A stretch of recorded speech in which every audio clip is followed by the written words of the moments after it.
Yes, ভয় শুরু এখানেই। কাছে দূরে যে যেখানে থেকে শুনছেন এই মুহূর্তে রেডিও সারাবেলা ৯৮.৮ FM। আমি রাতুল আছি সাথে, এবং এই মুহূর্তে আমার সাথে আছে শাহাদুল এবং আজকের অনুষ্ঠানের আমন্ত্রিত অতিথি। সো খুব বেশি কথা বাড়াতে চাই না, সরাসরি চলে যাব ঘটনায়। বাট ঘটনায় যাওয়ার আগে যে কথাগুলো না বললেই নয় সেগুলো জানিয়ে দিতে চাই। এই মুহূর্তে আপনারা আমাকে শুনতে পাচ্ছেন গাইবান্ধার একমাত্র কমিউনিটি রেডিও রেডিও সারাবেলা ৯৮.৮ FM এর ফ্রিকোয়েন্সি ৯৮.৮-এ, এবং এর পাশাপাশি আমাদের রেডিও সারাবার যে ফেসবুক পেজ রয়েছে সেখান থেকে শুনতে পাচ্ছেন এবং দেখতেও পাচ্ছেন। সো এই বিষয়টি বলারই ছিল, কারণ ফেসবুকটা একটু বিশেষভাবে এখন জমে উঠেছে ভূতবেলার জন্য, কারণ প্রতি বৃহস্পতিবার মানেই ভূতবেলা। তো সারাবেলা যে সকল লিসেনার আছেন তারা প্রত্যেকে অপেক্ষা করে থাকেন এই দিনটির জন্য। তো আজকে আমি আপনাদেরকে জানিয়ে দিতে চাই আমাদের মাঝে এমন একজন অতিথি আছেন যিনি এর পূর্বেও আপনাদের মন জয় করে গেছেন এখান থেকে। তো সেই প্রিয় একজন মানুষ আছেন, তার কাছে ঘটনা শুনবো, চমৎকার কিছু ঘটনা। এবং বলে দিই উনি একজন কবিরাজ, সেই সাথে হাফেজ। সো সেই ভাইয়ের কাছে চমৎকার চমৎকার কিছু বাস্তব অভিজ্ঞতার কথা শুনবো। এবং আমার হাতে দুটি ছোট ছোট চমৎকার ইমেল রয়েছে। আসলে সব কিছু মিলিয়ে আমার কাছে মনে হচ্ছে ভূতবেলা দারুণভাবে জমে উঠবে। তো আপনি যদি আমাদের স্টুডিওতে এসে আপনার সঙ্গে ঘটে যাওয়া বিশেষ কোনো ঘটনা শেয়ার করতে চান, সেক্ষেত্রে চাইলে আমাদেরকে ফোন করতে পারেন এই নাম্বারে 01713484465 এই নাম্বারে। এছাড়া আপনি যদি ফেসবুকে লাইভে আমাদের সাথে যুক্ত হয়ে থাকেন, তাহলে লাইভের কমেন্ট বক্সে আমাদেরকে আপনার ইচ্ছার কথা জানাতে পারেন যে আপনি সারাবেলায় এসে আপনার সঙ্গে ঘটে যাওয়া ভৌতিক ঘটনা শেয়ার করতে চান। সেটি একটি অপশন রয়েছে। এবং আপনি যদি চান আপনার ঘটনা আমি পড়ে শোনাই, তো সেক্ষেত্রে আপনি চাইলে আমাকে লিখে পাঠাতে পারেন আপনার ঘটনা লিখে পাঠাতে হলে একটি মেইল অ্যাড্রেস মনে রাখতে হবে, bhoot.sarabeela@gmail.com। এই ইমেল অ্যাড্রেসে আপনার সঙ্গে ঘটে যাওয়া আপনার ঘটনা আমাদেরকে লিখে পাঠিয়ে দিতে পারেন, আপনার নাম, ঠিকানা, ফোন নম্বর সহ। তো এই মুহূর্তে আমি আর কথা বাড়তে চাচ্ছি না, সরাসরি চলে যাচ্ছি আমার হাতে থাকা সেই প্রথম মেইলটিতে।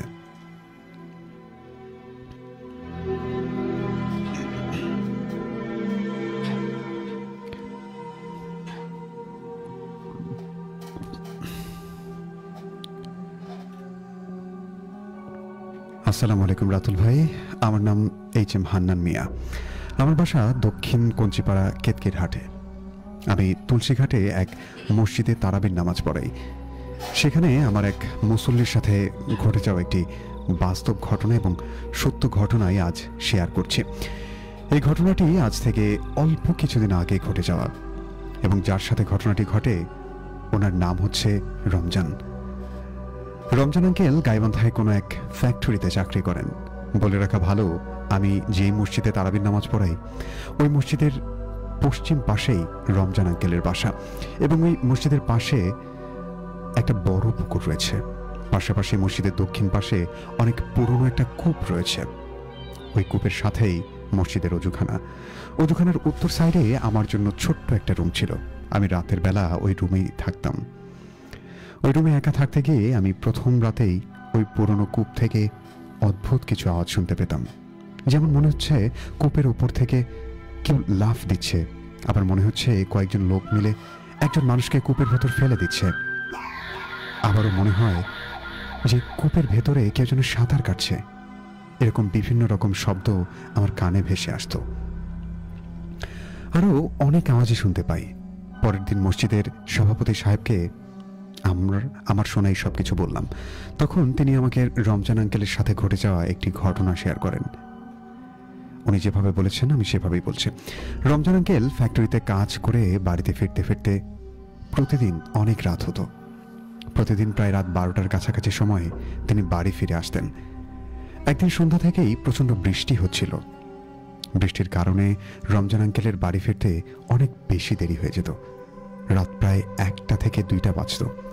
সাইকেল নিয়ে অন্ধকার রাতে একা একা রাস্তা দিয়ে যাচ্ছেন। হাতে কোনো লাইট নেই, সেই সাথে রাস্তায় কোনো মানুষও নেই। নিঝুম রাত, একা একা সাইকেল চালিয়ে যাচ্ছেন। রমজান আঙ্কেলের বাড়ির কিছুটা আগে একটা পুরনো শিমুল গাছ রয়েছে। অনেক দূর থেকে রমজান আঙ্কেল দেখতে পাচ্ছেন গাছটি মনে হয় আকাশ ছুঁয়ে গেছে। ভীষণ অন্ধকার। অনেক দূর থেকে গাছটিকে দেখে মনে হচ্ছে এতটা বড় হয়ে গেছে গাছটি। রমজান আঙ্কেল এবার ভীষণ ঘাবড়ে যাচ্ছেন, কিন্তু কিছুই করার নেই, কারণ রাস্তাটা শুধু একটাই। এজন্য ভয়ে ভয়ে সামনের দিকে এগিয়ে যাচ্ছেন। গাছটির ছায়ার নিচে যাওয়ার পরে মনে হচ্ছে সাইকেলে কেউ একজন উঠে বসেছে। সাইকেলটা খুব ভারী ভারী মনে হচ্ছে। রমজান আঙ্কেল পেছনে ঘুরে তাকানোর চেষ্টা করছেন, কিন্তু কোনোভাবেই সাহস পাচ্ছেন না। মনে মনে শুধু দোয়া কালাম পড়ছেন। ওই অবস্থায় সাইকেল চালিয়ে যাচ্ছেন। গাছের ছায়া যেন শেষই হচ্ছে না। শিমুল গাছের ছায়া অতিক্রম করার আগেই সাইকেলের চেন পড়ে যায়। হালকা বাতাস থাকার পরও তার সমস্ত শরীর যেন ঘেমে যাচ্ছে। কি করবে বুঝতে পারছে না। অনেক ভয়ে ভয়ে সাইকেল থেকে নেমে হেঁটে হেঁটে প্রথমে ওই গাছের ছায়াটা অতিক্রম করেন। তারপর তিনি সাইকেলের চেন তুলে আবারও সাইকেলে উঠবেন। ঠিক এমন সময় অদৃশ্য কেউ একজন যেন আঙ্কেলকে পেছন থেকে তার নাম ধরে ডাকছে। রমজান আঙ্কেল ভীষণ ভয় পেয়ে যান এবং অবাক হয়ে যায় এবং ভাবতে থাকে, এক্ষুনি তো আমি এই পথ দিয়ে আসলাম, কোথায় কাউকে তো দেখলাম না, তাহলে কে আমাকে ডাকছে? আবার এটা ভেবে মনকে সান্ত্বনা দিচ্ছে যে যাই হোক, একজন সাথী তো পেলাম, এখন আর কোনো ভয় নেই, তার সাথে বাড়ি পর্যন্ত যেতে পারবো। এগুলো ভাবতে ভাবতে রমজান আঙ্কেল পেছনে ফিরে তাকান। পেছন দিকে তাকিয়ে তিনি যেন ভয়ের সমুদ্রে হারিয়ে যান, কারণ সেখানে কেউ ছিল না। রমজান আঙ্কেল এখন স্পষ্ট বুঝতে পারেন যে আমার সাথে নিশ্চয়ই খুব খারাপ কিছু একটা হতে চলেছে। অন্য কিছু না ভেবে তিনি নিজের জীবনের ভয়ে সাইকেল চালাতে থাকেন এবং মনে মনে আয়াতুল কুরসি সহ অন্যান্য যে সকল দোয়া কালাম পারতেন সব পড়তে থাকেন। বলে রাখা ভালো, কিছুদিন আগে রমজান আঙ্কেলের একটা ছোট ভাতিজা মারা গেছে। রমজান আঙ্কেল ওই শিমুল গাছকে অতিক্রম করে যখনই ওই পুরনো কূপের কাছাকাছি আসে, তখন একটু দূর থেকেই দেখতে পায় ওই পুরনো কূপের চারপাশে ছোট ছোট কিছু ধপধপে সাদা জুব্বা পরা বাচ্চা কি যেন করছে। উনি সাইকেল থেকে নেমে ভালো করে লক্ষ্য করে দেখেন ওই শিশুগুলো কূপের চারপাশে পড়ে থাকা ইটগুলো কূপের গোড়ায় একত্র করে সিঁড়ি বানাচ্ছে। রমজান আঙ্কেল কিছু বলার সাহস পেলেন না, এক নজরে মনোযোগ দিয়ে দেখেই যাচ্ছেন। তারপর ওই শিশুগুলো ইট দিয়ে সিঁড়ি বানানোর পর সবাই এক লাইন হয়ে দাঁড়িয়ে পড়ছে এবং একজন একজন করে ওই সিঁড়ি দিয়ে উপরে উঠছে এবং কূপের ভেতর লাফ দিচ্ছে। এই দৃশ্য দেখে রমজান আঙ্কেল আর ঠিক থাকতে পারছেন না। সমস্ত শরীর যেন ঘেমে ধুয়ে পড়ছে। ভয়ে মুক্তি কোনো আওয়াজ বেরোচ্ছে না। কি করবে কি না করবে কিছুই বুঝতে পারছে না, শুধু দেখেই যাচ্ছে। প্রথম শিশুটা কূপে লাফ দেওয়ার পর দ্বিতীয় শিশুটা ওই সিঁড়ি দিয়ে কূপের ওপর ওঠে এবং সেও প্রথম শিশুটির মতো কূপে লাফ দিয়ে পড়ে যায়। এইভাবে একে একে সমস্ত শিশু কূপে লাফ দিতে থাকে। একদম শেষ পর্যায়ে যে শিশুটা ছিল তার কথা শুনে আমি নিজেও ভীষণ ঘাবড়ে গেছি। একদম শেষের শিশুটা অন্যান্যদের মতো কূপের ওপরে ওঠে, কিন্তু সঙ্গে সঙ্গে লাফ দেয় না। ওই শিশুরা কূপের ওপরে উঠে কিছুক্ষণ দাঁড়িয়ে থাকে, তারপর রমজান আঙ্কেলের দিকে এক দৃষ্টিতে তাকিয়ে থাকে। তখন রমজান আঙ্কেল দেখলেন কিছুদিন আগে তার যে ছোট্ট ভাতিজাটি মারা গেছে, ওই শিশুটাই কূপের ওপর দাঁড়িয়ে আছে। সবগুলো শিশু সামন পাশে লাফ দেয়, কিন্তু রমজান আঙ্কেলের ভাতিজার মতো দেখতে শিশুটি রমজান আঙ্কেলের দিকে তাকিয়ে থাকতে থাকতে উল্টো পাশে কূপের ভেতর লাফ দেয়। এই দৃশ্য দেখে রমজান আঙ্কেল সেখানে চিৎকার দিয়ে সেন্সলেস হয়ে যান এবং তারপর তার চিৎকার শুনে আশেপাশের বাড়ির লোকদের ঘুম ভেঙে যায় এবং রমজান আঙ্কেলকে ওই অবস্থায় দেখে সবাই ভীষণ ঘাবড়ে যায়। তারপর সবাই তাকে ধরাধরি করে বাড়িতে নিয়ে যায় এবং পরের দিন তাকে তার জ্ঞান ফেরার পর সে বিষয়ে জিজ্ঞাসাবাদ করা হয়। তখন রমজান আঙ্কেল সবাইকে সবকিছু খুলে বলেন। তারপর ওই দিনেই কবিরাজ ডেকে পাতা নামানো হয়। তখনই সবার কাছে সবকিছু পরিষ্কার হয়ে যায়। কবিরাজ সাহেব রমজান আঙ্কেলকে পানি পড়া দেন। তারপর থেকে রমজান আঙ্কেল সুস্থ হয়ে যান এবং ওনার সাথে এরকম আর কোনো ঘটনা ঘটেনি। তো ভাইয়া, এই ছিল আমার ঘটনা। ছোট্ট একটা ইমেল লিখলাম, ভালো লাগলে পড়ে শোনাবেন। লেখায় কোনো ভুল ত্রুটি থাকলে ক্ষমা সুন্দর দৃষ্টিতে দেখবেন। আবারও অন্য কোনো একদিন ইমেল নিয়ে হাজির হব। সবাই ভালো থাকবেন। আল্লাহ হাফেজ।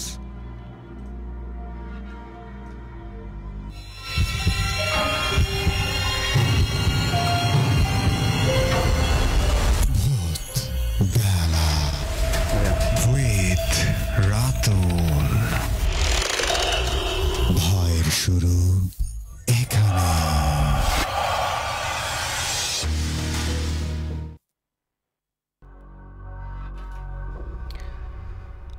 ইয়েস, ভয়ের শুরু এখানেই। আমরা চমৎকার একটা মেইল শুনে এলাম। সো এই মুহূর্তে যারা যেখান থেকে দেখছেন এবং শুনছেন রেডিও সারাবেলা 98.8 FM, তাদের সকলের কাছে জানতে চাই যে প্রথম যে মেইলটি ছিল আপনাদের কার কাছে কেমন লেগেছে, এবং এরকম ঘটনা যদি আপনার কাছে থেকে থাকে এবং আপনি যদি চান আপনার ঘটনা আমি পড়ে শোনাই, সেক্ষেত্রে আপনার ঘটনা আমাকে লিখে পাঠাতে পারেন। আমাদের মেইল অ্যাড্রেসটি হচ্ছে bhoot.sarabela@gmail.com, which is bhoot.sarabela@gmail.com। আর এছাড়া আপনি চাইলে আমাদেরকে যদি স্টুডিওতে এসে ঘটনা শেয়ার করতে চান, সেক্ষেত্রে আমাদেরকে ফোন করতে পারেন 01713484465 এই নাম্বারে। ও আরেকটি বিশেষ সতর্কতা আমি জানিয়ে দিতে চাই যে আমাদের ভূতবেলার নামে একজন লিসেনার আমি বেশ কিছুদিন আগেও আপনাদের সাথে শেয়ার করেছিলাম, যিনি আমাদের ভিডিওগুলো ব্যবহার করে ওনার নিজস্ব চ্যানেলে আপলোড করছেন ইউটিউবে। তো আমি আপনাদেরকে বলে দিচ্ছি যে আমাদের চ্যানেলের নামটি হচ্ছে আরজে রাতুল ভূতবেলা, কিন্তু এছাড়া যে ব্যতীত আরেকটি চ্যানেল রয়েছে যেটি ভূতবেলা নামে, যেটি ইউজ করছেন আমাদের ভিডিও ব্যবহার করে অন্য একজন মানুষ, তার নামটাও আমি জানি, আসিফ আহমেদ। আপনারা প্লিজ ওই চ্যানেল থেকে যারা যারা সাবস্ক্রাইব করেছেন আনসাবস্ক্রাইব করে ফেলবেন। তো আমি আর কথা বলতে চাই না, এই মুহূর্তে সরাসরি চলে যেতে চাই আপনাদের কথাবার্তাগুলোতে এবং দেখতে চাই কে কে আছেন আমাদের সাথে। তো এই পর্যায়ে দেখতে পাচ্ছি অনেকগুলো শ্রোতা আমাদেরকে দেখছিলেন এবং শুনছিলেন। তো আমি তাদের কথাবার্তাগুলোতেই ফিরতে চাই এবং দেখতে চাই কার কি মতামত, কে কীভাবে উপভোগ করছেন। দেখতে পাচ্ছি একেবারে শুরুতেই আমাদের সাথে যুক্ত হয়ে গেছেন, আচ্ছা আমাদের সাথে ছিলেন রাফি, সালাম জানিয়েছেন। ওয়ালাইকুম সালাম। মিম আক্তার ছিলেন আমাদের সাথে উত্তর ধানঘড়া থেকে। আমাদেরকে হাবিবা লিখেছেন, ভাইয়া কেমন আছেন, শুনছি পবনাপুর থেকে, সাথে আছি, চালিয়ে যান। এরপরেই দেখতে পাচ্ছি আমাদের সাথে আছেন মোজাহিদ হাসান, ভাইয়া যুক্ত হলাম প্রফেসর কলোনি থেকে। তারপর আমাদের সাথে আবারও রাফি ছিলেন, আমাদেরকে মোজাহিদ লিখেছেন এক্সাম শেষে মেইল করব ভাইয়া, এখন এক্সাম দিচ্ছি, best of luck Mojahid. Wasim ছিলেন আমাদের সাথে, শুরু থেকে শেষ পর্যন্ত থাকবেন জানিয়েছেন। আমাদের সাথে সাদিয়া ছিলেন ভাটপাড়া গোপালপুর থেকে, আমাদেরকে লিখেছিলেন এমডি রিফাত হাসান, ভাই শুনছি নারায়ণপুর থেকে, thank you so much. Rafiq লিখেছিলেন আমাদের সাথে, রাতুল ভাই কেমন আছেন, যুক্ত হলাম রাধাকৃষ্ণপুর থেকে, চালিয়ে যান, শেষ পর্যন্ত সাথে আছে, অনেক অনেক ধন্যবাদ। শাহরিয়ার হোসাইন সজীব ছিলেন আমাদের সাথে, আসসালামু আলাইকুম রাতুল ভাইয়া, আমি শাহরিয়ার হোসাইন, যুক্ত হলাম চকদাতিয়া, আচ্ছা হ্যাঁ চকদাতিয়া মিয়ার বাজার থেকে, প্রোগ্রাম অনেক ভালো হচ্ছে এবং ভয়ের স্টোরি শুনতে চাই। অনন্যা সুলতানা ছিলেন আমাদের সাথে, লিখেছিলেন পূর্বপাড়া থেকে, তারপর জানিয়েছেন যে ঘটনা সিলেক্ট হয়েছে কিনা। যে আপনার ঘটনাটি সিলেক্ট হয়েছে, কিছুক্ষণ পরেই প্রচারিত হবে। মিম আক্তার ছিলেন প্রথম ঘটনাটা ভয়ের ছিল। ওমর ফারুক ছিলেন আমাদের সাথে, রামচন্দ্রপুর ভাঙা ডিপ বাজার থেকে আছেন আমাদের সাথে। এরপর সোহাগ মিয়া লিখেছেন আমাদেরকে রামচন্দ্রপুর থেকে। এরপর দেখতে পাচ্ছি শেখ ফরিদ আহমেদ লিখেছেন, অনেকদিন পর শুনছি, বেশ ভালো লাগছে। গাইবান্ধা জেলার কুঞ্জিপাড়া ইউনিয়ন থেকে শুনছি, কুঞ্জিপাড়া না কঞ্চিপাড়া হবে, কঞ্চিপাড়া রাইট, লিখেছেন আমাদেরকে কনক স্নিগ্ধ, লিখেছিলেন আবারও সজীব, ভাইয়া অনেক সুন্দর হচ্ছে, চালিয়ে যান, শেষ পর্যন্ত সাথে আছি। আফরোজা লুপু লিখেছেন আমাদেরকে, শুনছি, ধন্যবাদ রাতুল, সেই সাথে ঘটনা প্রেরণকারীকে thank you so much ma'am যুক্ত হওয়ার জন্য, অনেক ভালো লাগছে যে আপনি মন্তব্য করেছেন। আমাদের সাথে লিখেছেন সামিউল ইসলাম, ভাই আমি আপনার নিউ ফ্রেন্ড, ধন্যবাদ। আর কবির, রাতুল ভাই কেমন আছেন, আশা করি ভালো। জি নয়ন সরকার ভাই, আমি অনেক ভালো আছি, আপনি কেমন আছেন জানাবেন। এস এম মুন্না লিখেছেন, বরাবরের মতো যুক্ত হলাম রামপুরা থেকে, সাথে আছি মোহাম্মদ মুন্না, ধন্যবাদ। আমাদের সাথে আবারও ছিলেন দেখতে পাচ্ছি শাফিল ইসলাম রকি, নওগাঁ থেকে যুক্ত হয়েছে, খুব ভালো লাগছে। আসসালামু আলাইকুম রাতুল ভাই, আশা করি অনেক ভালো আছেন। ইমেলটি অনেক ভয়ঙ্কর ছিল।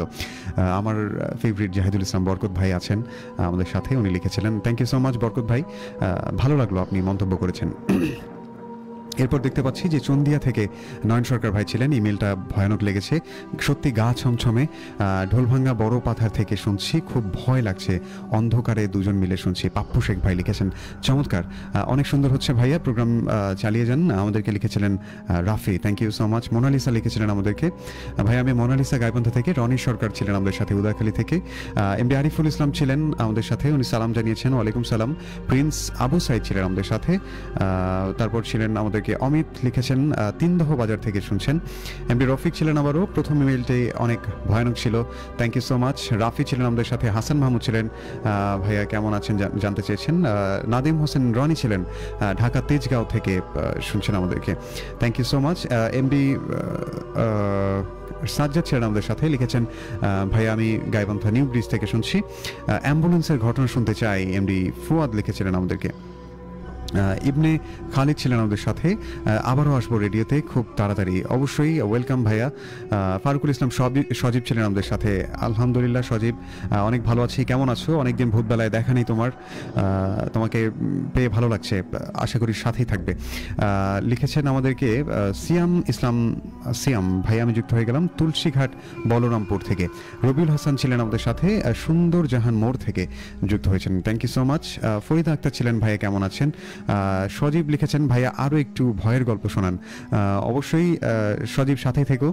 লিখেছেন আমাদেরকে সাজ্জাদ, আচ্ছা, সেই সাথে রবিউল আওয়াল সাদ্দাম ছিলেন আমাদের সাথে, পলাশবাড়ি শিশুকানন স্কুল থেকে শুনছেন, থ্যাংক ইউ সো মাচ যুক্ত হওয়ার জন্য। এমবি রিফাত ছিলেন আমাদের সাথে আবারও, যে ভাইয়া শেষ পর্যন্ত সঙ্গে থাকবো। আচ্ছা, থ্যাংক ইউ সো মাচ। আসলে অনেকক্ষণ থেকে মন্তব্য পড়ছি, তো এই পর্যায়ে আমি আর কথা বাড়াতে চাই না। আমাদের স্টুডিওতে আছেন আরও একজন আরিফুল ভাই, আমরা আরিফুল ভাইয়ের কাছে চলে যেতে চাই। ভাইয়া আসসালামু আলাইকুম। ওয়ালাইকুম আসসালাম ওয়া রাহমাতুল্লাহ। আসসালামু আলাইকুম।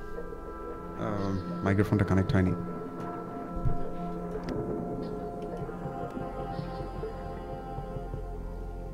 আসসালামু আলাইকুম।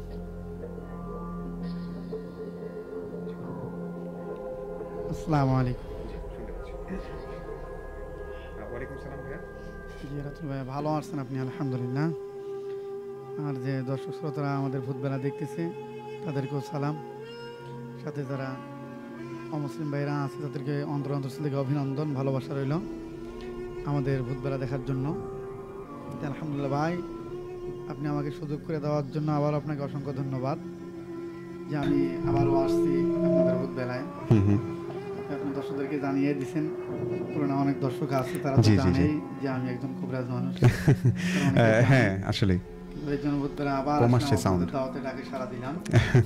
যাক, আলহামদুলিল্লাহ আপনাকে পেয়ে ভালো লাগছে। তো যেটা ঘটনা রাতুল ভাই, গত এক সপ্তাহ আগের ঘটনা। জি, গত এক সপ্তাহ আগের ঘটনা। হ্যালো হ্যালো হ্যালো, জি জি, আচ্ছা দুঃখিত। জি ভাই, গত এক সপ্তাহ আগের ঘটনা। এক সপ্তাহ আগে ভাই আমরা প্রথম থেকে আরেকবার একটু শুনবো, কারণ আমরা কানেক্ট করতে পারিনি আপনাকে। ঠিক আছে, তো আরেকবার আমরা একটু শুনবো। জি জি, আলহামদুলিল্লাহ। গত এক সপ্তাহ আগের ঘটনা আমার, সেটা হচ্ছে গত এক সপ্তাহ আগে আমি এক অবিবাহিত মেয়ে, ছোট বাচ্চা, ক্লাস 8-এ পড়ে। জি, এই মেয়ে হচ্ছে এক রাস্তা দিয়ে যাইতে জি পেছন থেকে কে যেন ডাক দিচ্ছিল। আচ্ছা, একদম পুরুষের মতো কণ্ঠ। এই মেয়ে হচ্ছে পেছনে তাকিয়ে দেখে যে পেছনে কেউ নাই। এই মেয়ে ভয় পেয়ে গিয়েছিল। হঠাৎ করে ওই মেয়ে বাসায় যখন যায় তখন আমাকে ঘুমাইতে পারেনি, খাইতে পারেনি, তার চোখ ধীরে ধীরে বড় নীল বরণ হয়ে গিয়েছিল। আচ্ছা আচ্ছা, এরকম প্রায় 5 জন কবিরাজকে দেখানো হয়েছে। তারা বলছে একটু জেনে আসর করছে, ওটা সারি যাবে, সমস্যা নাই, আমরা একটু তদবির করে দিই, দিলে ওটা সমস্যা সমাধান হয়ে যাবে। কিন্তু হট করে যে আপনাদের এই রেডিও সারা রাত আমার নাম্বার দেওয়া আছে ভাই, সে বাড়ি হচ্ছে এ বাইদেখালি। জি, আমার যে রোগী ছিল আমার বাসা হচ্ছে বাইদেখালি। আপনার সাথে যোগাযোগ করে আমার ফোন নাম্বার পাইছি। জি, সরাসরি উনি আমার বাসায় চলে গেলেন, যে আমাকে বললেন যে আমার মেয়ের এইরকম অবস্থা, আচ্ছা আপনি একটু নিজে আমাদের বাসায় আসলে আলহামদুলিল্লাহ অত্যন্ত খুশি হইতো। আমি বললাম যে আমি তো ব্যস্ত থাকি, যদি আপনারা নিজেরা আসতে পারতেন খুব ভালো হইতো।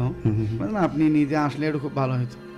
আমরা 5 জন কবিরাজকে দেখাইছি, তারা বলছে যে একটু জেনের আসর আছে, আমরা তদবির করে দিছি, ভালো হয়ে যাবে। জি, আমি কথা দিলাম যে আমি অবশ্যই যাবো, যান। জি, কথা দিলাম ইনশাআল্লাহ, যদি আল্লাহ হাতে বাস রাখে, এতে আমি আজকে যাইতে পারবো না, আগামীকাল যাবো আপনাদের বাসায়। আচ্ছা, আমি সেখানে চলে গেলাম ভাই। যা ওই মেয়ে হচ্ছে ঘরের মধ্যে না হলেও 10 জন পুরুষ মানুষে তাকে ঠাসি ধরিয়ে আছে। আচ্ছা আচ্ছা, একজন ছোট মেয়ে, তেমন বড় না, জি, ক্লাস 8-এ পড়ে মাত্র। তো দেখি 10 জন পুরুষ মানুষ, শক্তিশালী পুরুষ মানুষ তাকে একদম ঠাসা দিয়ে ধরিয়েছে, চাপা দিয়ে ধরিয়েছে, মানে তারপরও 10 জনকে সে টপকিয়ে ফেলতেছে। আচ্ছা আচ্ছা, মানে এমন 10 জন শক্তি, তার সাথে পেরে উঠছে না, এতটা শক্তি। জি জি জি। আমি যখনই হচ্ছে ওখানে পা রাখি তখনই আমাকে সালাম দেয় হুম হুম ওই মেয়ে। যখন সালাম দেয় তখন মানুষ অবাক হয়ে যায়। হুম আমাকে সালাম দিল, আমি সালামের উত্তর দিলাম। দিয়ে বললেন তোমার কি হয়েছে? আমাকে বলে যে হ্যাঁ তোমার মতো অনেক কবিরাজ এখানে আসছে চলে গিয়েছে, হুম হুম তুমি এখানে কি জন্য আসছো? হুম হুম। তুমি কি আমার ক্ষমতা সম্পর্কে চেনো? আচ্ছা, আমাকে আচ্ছা। জানো আমি কে? তোমার মতো অনেক কবিরাজ আমি এখান থেকে উড়ে দিয়ে ফেরাইছি, হুম হুম তুমি আমার কি করতে পারবা? কিছুই করতে পারবা না। হুম হুম তুমি আসছো, আসো। আমাকে সালাম দেওয়ার পর আমাকে সালামের উত্তর দিলাম যখন আমি, আচ্ছা। তারপর আমার সাথে এরকম কথা বলতেছি ওই মেয়ে। তাই আমি বললাম যে তার একজন পরিবারের সদস্যকে বললাম যে আপনার একজন এক নিঃশ্বাসে একটা টিউবওয়েল থেকে এক গ্লাস পানি সংগ্রহ করো, আচ্ছা আচ্ছা নিয়ে আসো, আচ্ছা, দেখি এক বিষয়টা কি নিঃশ্বাসে হচ্ছে। বলতে মানে যে জায়গায় আছেন সেখান থেকে মানে এক নিঃশ্বাসে না, গিয়ে মানে আপনার টিউবওয়েল যখন চালান হবে তখন এক নিঃশ্বাসে যতটুকু পানি হয় আচ্ছা আচ্ছা জি যে জি। পানিটুকু নিয়ে আসে। আমি বললাম, তা আমাকে ওই মেয়ে বলতেছে হুম হুম পুরোপুরি জেনে আসর করে ফেলেছি। আচ্ছা আচ্ছা এখন আমার দিকে তাকাইছে যখন ভাই, হুম ওই মেয়ের একদম চোখগুলো লীল বরণ হয়ে গেছে, আচ্ছা আচ্ছা মানে চোখের মনিটা একদম নীল একদম হয়ে গেছে। লীল হয়ে গেছে। আচ্ছা আচ্ছা আমার দিকে তাকাইছে, হুম হুম আরো যারা আবার দর্শক যারা আরো উপস্থিত আছিল সেখানে, মানে হুম, যে হুম, মানুষ শোনা না যে হুম। অমুকের বাড়িতে এরকম সমস্যা হয়েছে আমরা একটু দেখতে যাই, জি জি জি কবিরাজ নাকি অনেক দূর থেকে আসতেছে হুম, একটু দেখতে যাই। তো অনেক লোক আসলো, হুম হুম পুরুষ মহিলা সবাই, অসংখ্য মানুষ জমা হইলো সেখানে। আচ্ছা তো যখন আমার দিকে তাকিয়ে আছে ওই মেয়ে এক হুম, ধ্যানে, চোখ লীল হয়ে গেছে, আবার 1 মিনিটের ভেতরে চোখগুলো লাল হয়ে গেল, আচ্ছা লীল থেকে লাল, আমার দিকে তাকিয়ে আছে। মানুষ ভয়েতে মানে ফাঁকাফাঁকি হয়ে যাইতেছে যে এ মেয়ের অনেক সমস্যা, হুম হুম না জানে যদি কারো প্রতি আক্রমণ করে, হুম একটু ফাঁকে থাকাই ভালো। আমি বললাম যে ফাঁকে দেওয়ার লাগবে না, সবাই উপস্থিতি থাকেন, কাছাকাছি থাকেন, সমস্যা নেই, হুম, সমস্যা সমাধান হয়ে যাবে। জি কিন্তু আমি একটা ডাক দিলাম ভাই, বললাম যে এইখানে আসো দেখি। হুম হুম শুরুতে তুমি আমাকে বলছো তোমার মতো অনেক কবিরাজ চলে গেছে এখান থেকে, হুম তুমি এখানে আমার কি করতে পারবে? আমি বললাম যে তোমার যদি সাহস থাকে, তোমার যদি এত শক্তিই থাকে, হুম এত ক্ষমতায় থাকে, তো তুমি আসো, সামনে আসো। হুম হুম আমি দাগ টানিয়ে দিছি, এই দাগে আসি, পা রাখো দেখি, পারো নাকি? হুম আমাকে বলতেছে কেন রে বেটা, আমি ওখানে কেন যাব? তুমি বড় না আমি বড়, আমি ওখানে কেন যাব? তারপর আচ্ছা। আমি ওই পানিটুকু যখন আমাকে আনি দেওয়া হলো, আমি ওখানে একটু সাড়া দিলাম ভাই। হুম, হুম, দিয়ে ওই মেয়ের যখন গায়ে নিক্ষেপ করলাম, জি সে অটোমেটিকলি মনে করেন যে জমিনে শুয়ে পড়ল। হুম শুয়ে পড়ানোর পর আমি যা হাত ধরলাম, মনে করেন ওই মেয়ের হুম। প্রতি আমি সাড়া দিলাম, ভরণ দিলাম হুম হুম ওই মেয়ের প্রতি। জি কারণ আমি কিন্তু সাড়া দেই ভাই কোনো নেই না, জি মানে পাতাতে বলা হয় হ্যাঁ হ্যাঁ কোনো পাতা লাগবে না, রোগী যদি অসুস্থ হয়ে যায় বেশি মাত্রা, হুম, হুম। আমি রোগীর প্রতি ই করি। আর দেখি যদি রোগী ওই রোগীর শরীর শক্তি যদি একটু ভালো থাকে, তার প্রতি যদি যেন আসর করে তার মুখ দিয়ে কথা দিয়ে কথা বাইর করান যায়, জি। তাহলে ওই রোগীর প্রতি ভরণ দেওয়া সম্ভব। জি আর যদি আপনার হচ্ছে রোগী দেখি একদম দুর্বল, হুম হুম তাহলে তার প্রতি ভরণ দেওয়া যাবে না, আচ্ছা তার জি। সমস্যা হবে। এই জন্য আমি ওই রোগীর প্রতি যখন দেখলাম যে শক্তিশালী মেয়ে মানুষ, ছোট হুম, হুম। বাচ্চা শক্তিশালী আছে, তখন আমি রোগীর প্রতি সেটা দিলাম। আধা ঘন্টা ভাই হাফসাইলো আমাকে, আচ্ছা আধা ঘন্টা 30 মিনিট হুম, ই হুম। করলাম, তারপরও হাজির হয় না, আচ্ছা মানে সেই জিনটা হাজির হচ্ছে আর না? হাজির হচ্ছে না। আচ্ছা আচ্ছা মানে ওই খুবই প্রচন্ড জিন। প্রচন্ড, মানে খুব শক্তিশালী জি জি জি এবং খুব ভয়ানক জিন। আচ্ছা আর হচ্ছে ও মানুষের ক্ষতি করে বেশি। হুম হুম হুম। তারপর 40 মিনিটের মাথায় ও হাজির। যখন 40 মিনিটের মাথায় হাজির হয়েছে, হুম হুম হুম। তখন হচ্ছে ওই মেয়ের কণ্ঠ থেকে জি। বাইরে হচ্ছে একদম পুরুষ মানুষের মতো কণ্ঠ, মেয়ে মানুষের কণ্ঠ। আচ্ছা আচ্ছা যখন পুরুষ মানুষের মতো কণ্ঠ বাইরে হয়ে আসছে, হুম হুম। এলাকার মানুষ যেগুলো সবাই জমাট হচ্ছিল একদিকে, হ্যাঁ মানে সবাই দেখা অবাক যায় হয়ে যে গেছে। মানে কোনো কবিরাজ বা কাউকে ঝাড়তে আসলে হ্যাঁ। মানে দেখা যায় আশপাশের লোকজন সবাই হ্যাঁ, উপস্থিত হয়, লোক আসে। তো তারা সবাই ওখানে দেখেছে। সবাই উপস্থিত। আচ্ছা, আচ্ছা, তখন জি, জি। বলতেছে যে হুম, হুম। হুজুর আমাদের এই মেয়ের কণ্ঠ যে একদম পুরুষের মতো হয়ে গেল, কণ্ঠ কি ঠিক হবে নাকি আবার? জি জি জি মানে বললাম সবাই যে- ভেবেছেন যে এই কণ্ঠটাই থেকে যাবে নাকি? হ্যাঁ হ্যাঁ। আচ্ছা আচ্ছা আমি বললাম যে আলহামদুলিল্লাহ, দেখি হুম, ওটা হুম। ওর কণ্ঠ না, ও কিন্তু হুম, ওর চেতনায় আছে, জি বাট ওর মুখ দিয়ে কথা বলবে জেনে, হুম হুম হুম। ওর জবান দ্বারা কথা বলবে জেন, আচ্ছা ওই জন্য আচ্ছা কণ্ঠ অটোমেটিকলি পুরুষ মানুষের মতো হয়ে গেছে। হুম হুম আমি বললাম যে আচ্ছা তুমি বলো তো কেন ধরছো একে? হুম হুম হুম। বলে যে হুজুর ও হচ্ছে শরীর আর নাপাক ছিল, সে অবস্থায় ও এই জায়গায় বেড়াইতে গিয়েছিল, ওই মেয়ে হচ্ছে ওদের বাসা থেকে আর বান্ধবীর বাসায় গিয়েছিল। হুম হুম হুম। সেই বান্ধবীর বাসায় যাইতে ওই মসজিদ আছে ভাই, হুম হুম। মসজিদের সাইডে হচ্ছে বটগাছ ছিল, জি আর এই বটগাছ নাকি বলে এখন থেকে প্রায় আপনার 100-150 বছর আগের বটগাছ, হুম হুম। খুব পুরাতন বটগাছ। এই বটগাছে হচ্ছে হুম। এই জিন আপনার 5 বছর ধরে আছে ওইখানে, আচ্ছা আচ্ছা, এই বটগাছে। জি, সে মসজিদের খেদমত করে, হুম, হুম, ওই বটগাছেই থাকে, মসজিদেও থাকে। হুম, তো যখন তাকে বললাম যে কেন একে আসর করছো, তো ছোট মেয়ে, কেন আসর করছো, কি সমস্যা? তখন বলতেছে যে ওস্তাদ, আমি আসর করছি, শরীর নাপাক ছিল। সেই নাপাক অবস্থায় আমি যখন যাইতেছিলাম মসজিদে, আমি অজু করব জহরের সময়, মানে আপনার হচ্ছে স্কুলে গিয়েছিল, সেখান থেকে তার বান্ধবীর সঙ্গে বান্ধবীর বাসায় গিয়েছিল টিফিনের সময়। জি, তো এই সময় হচ্ছে ওই জিন ওই গাছ থেকে নামাজে যাবে, মসজিদে যাবে। আচ্ছা, এই সময় যখন জিন যাইতেছিল তখন তার ওই যে মানে শরীরের যেটা হুম, হুম, হুম। সাবা পরে, যে জি। শরীরের সাবার ভেতরে পা লাগছিল। মানে ওই মেয়ে। সেই জিন যখন নামাজে যাচ্ছিল, হ্যাঁ। সেই সময় সেই ছায়াটাকে অতিক্রম করেছে, হ্যাঁ, অতিক্রম করে আচ্ছা, গেছে, আচ্ছা, মানে জি, জি, জি। সরাসরি পা লাগছিল ওই পা মেয়ে। লেগেছিল ওই ছায়ার উপরে, হ্যাঁ, জি, জি, ছায়ার জি। উপর। আচ্ছা, তখন আচ্ছা, হচ্ছে ওই মেয়ে পার হওয়ার পর ওই পেছন থেকে ডাক দিছিল। আচ্ছা, আচ্ছা, মানে ওই ছায়াটাই, ওই জিনটাই হ্যাঁ, ডাক ডাক দিয়েছিল। দিছিল। আচ্ছা আচ্ছা, জি, এই তোমার এত বড় সাহস, তুমি আমাকে পা দিয়ে লাড়া দাও, আমার দিকে তাকিয়ে দেখো। হুম, হুম, তুমি বলছে আমাকে পেছন থেকে বৃদ্ধ মানুষের মতো, পুরুষ মানুষের মতো ডাক দিল কে? ওই মেয়ে ঘুরিয়ে দেখছে কেউ নাই। আচ্ছা আচ্ছা, তো সে ভেবেছে হয়তো বা কোনো মানুষ। হ্যাঁ, জি জি জি, যেভাবে ডাক হ্যাঁ, দিচ্ছিল হ্যাঁ, সে জি। মনে করছিল মানুষ। হ্যাঁ হ্যাঁ হ্যাঁ, আর ওই মেয়ে হচ্ছে তার বান্ধবীর সঙ্গে চলে যায়। তো তার বান্ধবীর সামনে, ওই মেয়ে পেছনে। তাই বান্ধবী ডাক দিয়ে বলছে যে তুমি এখন লেট করতেছো, এতক্ষণ আসো। বলছে আমাকে পাছত কে যেন বৃদ্ধ মানুষের মতো ডাক দিছে, আচ্ছা আচ্ছা, এই জন্য আমি দাঁড়িয়েছি। বলে না, এখানে তো কেউ নাই, কেউ তো নেই, দেখো আশপাশ কেউ নাই, চলে এসো তাড়াতাড়ি, হুম, আমাদের টিফিনের সময় সংক্ষিপ্ত হয়ে আসতেছে, আমরা আবার চলে যাবো তাড়াতাড়ি স্কুলে। হুম, তার বান্ধবীর সঙ্গে চলে গেছে। হুম, বান্ধবীর বাসায় যা খাওয়া দাওয়া করার পর হচ্ছে যখন রিটার্ন আসছে, হুম, হুম, চলে আসছে, বাসাতে আসার পর হুম, হুম, প্রচন্ড জ্বর, আচ্ছা, এবং হচ্ছে সে যখন ঘুমাইতে যায় তখন নাকি একদম চোখ লাল লীল, এমন একজন বৃদ্ধা মানুষ, চুল বড় বড়, দাড়ি বড় বড়, এমন একজন বৃদ্ধা মানুষ, মনে করেন আপনার সাদা কাপড় চোপড় পরা, এমন একজন বৃদ্ধা মানুষ মনে হয় তাকে চাপ দিয়ে ধরতেছে তার বুকের উপরে। ঘুমাইতে গেলে তাই এমন স্বপ্ন দেখে, ঘুমাইতে গেলে এমন স্বপ্ন দেখে। তো এই সময় এই মেয়ের এইরকম প্রচণ্ড জ্বর আসে। তখন তার পার্শ্ববর্তী এলাকাতে এক কবিরাজ ছিল, তার বাবা মা তাকে ডাকে। উনি যাওয়ার পর তার কোনো সমাধান আসে না, এবং তার আরও পার্শ্ববর্তী এলাকার কবিরাজ ছিল, এরকম 4 জন কবিরাজকে দেখানো হয়েছে। তারা বলছে একটু জেনের আসর আছে, সুস্থ হয়ে যাবে, সমস্যা নেই। কিন্তু আমি যখন গেলাম, যা যখন এই মেয়ের প্রতি সরাসরি আমি সাড়া দিলাম, ভাই ভরণ দিলাম, তো তার কণ্ঠ থেকে এইরকম বাইরে আসতেছে যে আমি বটগাছ থেকে মসজিদে যাইতেছিলাম জহরের সময় নামাজ পড়ব, সেই সময় এই মেয়ে আমার শরীরে হচ্ছে পা দেয়, আচ্ছা আচ্ছা, আমাকে পাড়া দেয়। হুম, হুম, হুম, তার শরীর ছিল নাপাক। কেমন নাপাক? মেয়ে মানুষ তো প্রস্তাব করে অবশ্যই পানি নিয়ে ব্যবহার করে হুম, হুম, হুম, শরীর পাক রাখার জন্য, কিন্তু তার শারীরিক সমস্যা ছিল ভাই ওই আচ্ছা মেয়ে আচ্ছা, মানুষ। জি জি, এই শারীরিক সমস্যাটা কিন্তু প্রচন্ড নাপাকি মেয়ে মানুষদের। এই শারীরিক সমস্যার কারণে, তার পা লাগার কারণে তার শরীর পূর্ণাঙ্গ নাপাক করে দিয়েছিল।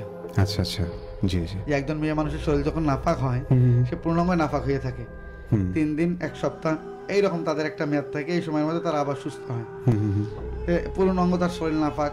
হুম, হুম, হুম, এই সময় ওই জেনের প্রতি পা রাখছিল, হুম, একটা অপমান হয়েছে সে, এই রাগতে সে ধরে ফেলেছে। হুম, হুম, মেয়েও মাশাআল্লাহ দেখতে সুন্দর, অনেক ভালো, হুম, হুম, জেনের খুব পছন্দযুক্ত হয়েছে। আচ্ছা আচ্ছা, আর জেন কিন্তু সুন্দরী মেয়ে মানুষদেরকে আকর্ষণ করে বেশি, জি জি জি, মানে আক্রমণ করে সুন্দরী বেশি। মেয়েদেরকে বেশি হ্যাঁ, বেশি। আসর করে, আসর জি জি জি, আক্রমণ করে বেশি। এখন হচ্ছে আমি তাকে বললাম যে তুমি যখন ধরছো সে ছোট মানুষ, ভুল করে ফেলাইছে, তুমি তার কাছ থেকে চলে দাও, তাকে ছেড়ে দাও। তখন আমাকে বলতেছে জি, হুম, হুম, হুম, যে আমি তো ছাড়বো না, হুম, হুম, বাট তাকে আমার খুব পছন্দ হয়েছে, আচ্ছা আচ্ছা, সে খুব ভালো, হুম, হুম, আমি তাকে আমার জীবন সঙ্গিনী বানাইতে চাই, আমি তাকে আচ্ছা বিয়ে আচ্ছা, করতে মানে চাই। এইরকম একটা জিদ ছিল ওই জিনটা, হ্যাঁ, আচ্ছা জিনটার। আচ্ছা, জি জি জি, না, আমি বললাম যে দেখো সে হচ্ছে ছোট মানুষ, সে ভুল করতে পারে, ভুল করে ফেলছে, তুমি তাকে বাদ দাও। তখন হচ্ছে আমাকে বলে যে বেটা, তোর মতো হচ্ছে অনেক কবিরাজ এখান থেকে চলে গেছে, কিছুই করতে পারে নাই, তুই আমাকে কি করতে পারবি, দেখবো তুই কি করতে পারিস। এত সুন্দর করে বোঝাইলাম, তারপরও সে যাইতেছে না ভাই, বলতেছে তোর মতো অনেক কবিরাজ এখান থেকে গেছে, জি জি, কিছুই করতে পারি না আমাকে, তুই আমাকে কি করতে পারবি, দেখি তোর ক্ষমতা কত দূর, আমার ক্ষমতা কত দূর। তখন আমি বললাম যে দেখো, হুম, তুমি যদি আমার থেকে বেশি বাড়াবাড়ি করো, তোমার পরিণাম খুব খারাপ হবে, জি, তোমাকে বোতলে ভরে রাখিয়ে দেবো, একে সারা জীবনের মন মাটির তলে থাকবে তুমি, হুম, হুম, আর বাইরে যেতে পারবে না। হুম, অতএব তুমি যদি ভালো চাও, হুম, এখান থেকে চলে দাও, তাকে ছেড়ে চলে দাও, হুম, তার কাছে আর আশা হবে না তোমার। বলছে না, তাকে তো আমার খুব পছন্দ লাগছে, আচ্ছা আচ্ছা। খুব ভালো লাগছে। হুম, হুম, দেখো আমি যখন তার প্রতি আসর করি তার চোখ নীল হয়ে যায়, তার আচ্ছা। চক্ষুগুলো লাল হয়ে যায়। হুম, হুম, হুম, আর আমি যখন তার প্রতি আসর করি তখন 10 জন পুরুষ মানুষও তাকে কি আটকাইতে পারে না, তার প্রচন্ড শক্তি হয়ে যায়। ওটা কিন্তু আমি, হুম, হুম, তার শরীরে যখন আমি ভরণ করি হুম, তখন ওটা আমি, ওই শক্তিগুলো আমার, তার নয়। আচ্ছা। এভাবে বলতেছে। যাই হোক, ছোট মানুষ, তুমি ছেড়ে দাও। হুম, হুম, তখন বলতেছে যে আমি যদি ছেড়ে যাই তাহলে আমার কিছু সত্য আছে। আচ্ছা আচ্ছা। বলে কি সত্য? যে প্রথম নাম্বার সত্য, আমার এই মেয়েকে পছন্দ হয়েছে, হুম, হুম, হুম, আমি এই মেয়েকে আমার জীবন সঙ্গিনী বানাবো, এইরকম কথা দেয়। আচ্ছা। আমি বললাম যে দেখো, সে ছোট মানুষ, সে তো মানুষ, হুম, হুম, হুম, সে মাটির তৈরি, আচ্ছা। আর তুমি হচ্ছে জয়েন, হুম, তুমি আগুনের তৈরি। তুমি কিভাবে একজন মানুষকে, ইনসানকে কিভাবে একজন জেনে তার জীবন সঙ্গিনী বানায়? হুম, বলে না, হুম, তাকে আমার খুব পছন্দ হয়েছে, জি, আমি তাকে জীবন সঙ্গিনী হিসেবে চাই। আচ্ছা। আমি বললাম যে না, এটা হবে না। হুম, হুম, হুম, তোমার জীবন সঙ্গিনীর জন্য তোমাদের জাত আছে, হুম, সেখান থেকে তুমি বাছাই করে নাও। হুম, হুম, বলে না, আমি মানুষকে পছন্দ করি, আচ্ছা আচ্ছা। তাকে ভালো লাগছে আমার, আমি তাকে চাই। হুম, হুম, যদি তাকে আমাকে দেওয়া হয় তাহলে আমি তার ক্ষতি করবো না, হুম, তাকে হুম, নিয়ে যাবো এখান থেকে। আমি বললাম যে তার বাবা মার একমাত্র সে মেয়ে সন্তান, হুম, হুম, হুম, আর তুমি এইরকম তার প্রতি জুলুম করতেছ, এটা জি। ঠিক না। তুমি এখান থেকে আদবের সহিত চলে যাও, তাহলে তোমাকে আমি কোনো কষ্ট দেবো না, হুম, হুম, তুমি চলে যাও। আর যদি তুমি আমার কথা মতো এখান থেকে চলে না যাও, হুম, যদি বেশি মাত্রা শয়তানি তোমার মনের ভেতরে থেকে বেশি মাত্রা শয়তানি চালাও, তাহলে আমি তোমাকে কষ্ট দিতে বাধ্য হব।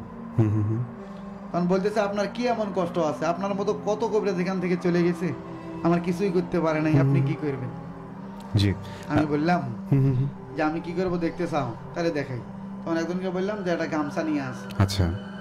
যে গামছাগুলো আমরা সচলভাবে জি ব্যবহার জি। করি। হুম, হুম, হুম, একটা গামছা নিয়ে আসেন, এই গামছা হচ্ছে ওই রোগীর মুখে দিলাম। হুম, তখন এলাকার মানুষ বলতেছে আচ্ছা, এই যে গামছা দিয়ে যদি দেওয়া যায়, দিয়ে যদি মুখ বন্ধ করে দেওয়া যেত, আমি নিঃশ্বাস বন্ধ হয় মারা যাবে। হুম, হুম, তখন এলাকার মানুষ অবাক যে আমাদের এই ছেলেকে আবার মারি ফেলায় নাকি আচ্ছা, কবিরাজে। আচ্ছা। হ্যাঁ হ্যাঁ হ্যাঁ। বললাম তোমাদের ছেলের কিচ্ছু হবে না, দেখো আমি কি করি। জি। মুখে গামছা দিয়ে ভাই হুম, হুম, পানি, হুম, পানি দিয়ে মনে করেন যে নিক্ষেপ করলাম মুখে। হুম, তারপরেও বলে না, আমি যাব না, হুম, আমাকে আর পছন্দ হয়েছে, আমি একে চাই। হুম, বলতেছে আমাকে আর পছন্দ হয়েছে, আমি একে চাই। হুম, হুম, হুম, বললেন তো তোমার যত পছন্দ হোক, তোমার এখান থেকে যেতে হবে। আচ্ছা।